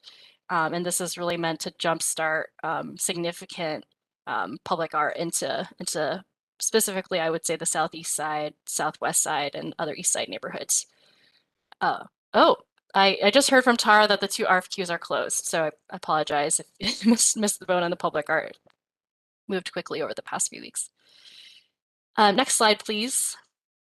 And these are just planning in the news. So last time we approved the zoning language around the watercourse zoning that was read for the first time at City Council this past Monday. And then we'll go to the DPNS committee meeting the following week on the 18th. And so Cleveland.com provided some coverage on what that watercourse definition could mean for a continuous promenade and just the potential there. And then you'll see other articles relating to the lakefront as well as ARPA. Next slide, please. As we referred to earlier in the meeting, we are anticipating new members joining the commission, which is just great news. It's really great to have more insight, additional members that will make quorum every time and ensure that we can properly follow our procedures. So we anticipate that these 2 members will be confirmed on the October 10th council meeting. That's Erica Anthony and Marika Shorey Clark. Also wanted to mention that the administration under Mayor Bibb's direction is requiring all employees, including commission members, to undergo ethics training. And so there have already been 2 ethics trainings on September 28th. There are 2 more opportunities October 12th. And so a word to the commission members on the line, if you have not yet been able to participate in the ethics training, we hope that you'll be able to join us on October 12th. And this is critical because the types of decisions we make are impacting communities directly, and we want to make sure that we're clean. And these are ethics based on the state of Ohio. We also have the city's first ever chief ethics officer, who is Delonte Thomas Spencer, who is just amazing and just a terrific guide with regard to these issues. So wanted to make sure that is known, that we were all going through this. We are, even though design review members are volunteers, we are aiming for 75% compliance with ethics training as well. Next slide. I want to welcome new staff, and I believe they're both on the line. Maybe Ariel jumped off for another meeting, but we want to welcome Ariel Washington. She is the new city planner for the Northeast District, including Glenville, the Collinwood neighborhoods, Huff, St. Clair Superior. Ariel, if you are on the line, I'd love for you to just unmute and say hello. If not, that's okay. We will definitely meet her another time. I also want to welcome Jessica Beam. She is the new Senior Assistant City Planner for our sister commission, the Landmarks Commission, but thought it would be great for you to, Jessica, to say hi, unmute yourselves, and share 2 sentences about your background. Hi, thank you. Yeah, I come from the Cleveland Restoration Society and have a master's in historic preservation from Ursuline, and from the Cleveland-esque area. Grew up running all around the east side, so happy to be working for the city of Cleveland now. Thank you, Jessica. And then I do want to note that we have a job posting for the chief of the Landmarks Commission. As we know, Don Pettit retired earlier this month, and so we are, last month, and we are seeking a new leader for the staff here in the Landmarks Commission. The job is posted on governmentjobs.com if you search under the Cleveland listings. I see that Ariel's back on. Ariel, do you want to just say hi and provide 2 sentences of your background? Good morning, everyone. I apologize, I had to step away. My name is Ariel Washington, coming to the city of Cleveland from Millman National Land Services. I attended school for urban studies and urban planning and development. I also attended school for architecture, but I did not receive my architecture degree. And I am here to join you all and hope to do some good work together. And we're confident you will. So we're really happy to have new folks joining our team with fresh ideas and energy. So, can I say one last thing? Go ahead. I would just like to say hello, Mr. Fluker. You probably don't remember me. My first internship was with City Architecture. I attended East Technical High School, and Brian Register was my computer-aided drafting teacher that helped us get a internship. So I just wanted to say hello. Okay. Well, you did the right thing. Don't become an architect. It's overrated. No. Welcome. Thank you. All right. So with that, Mr. Chair, I'm done with my director's report. I don't know if you had any additional comments. Yes, I do, because I always will. I am very concerned about businesses and institutions who are, quite frankly, afraid of homeless folks and who might sit around their buildings. That's what they're talking about. And you know what? We're never going to grow up as a city and learn how to operate and maintain public spaces with that attitude. Not going to happen here because we are backwards. And I'm not blaming staff or anyone on this call, but we let these institutions bully us. And if they don't want to deal with this, go move out in the burbs. Because that's the urban experience. And we could be celebrating great public spaces if we figure that out. So that's my commentary for today. Thank you. And I am going to concur, because you're talking about public square, and we have to be welcoming to all. I agree. That's my commentary. Thank you. I certainly share your sentiments both. I will just clarify, point of clarification, that the property where that we explored today is actually privately owned. However, I think one thing that it's a privately owned. No. Here's what I'm going to say, is that I think we ought to really explore ordinances, as other cities have done, that allow for privately owned public space that is completely open to the public. Right. And so I think that, that needs to be considered, and we have done research and will continue doing research around what that looks like. I know New York City, they have over 500, maybe more, privately owned public space. You can even look it up on a map. Like, you can go to their site and pick a dot, and that's a privately owned. They maintain it in perpetuity as a privately owned public space per ordinance, in exchange for some variance or whatever, taller heights or whatever. So I think there's, we want to find the right one for Cleveland, but certainly there's that is on top of mind for us. But you know what is an indictment on? It's an indictment on Sherwin-Williams's culture. All right, and if they don't even want their employees enjoying the space, so that's a problem. And I get it. I'm glad for that clarification, because I think there is a way to manage it, Director Wong. Yeah, and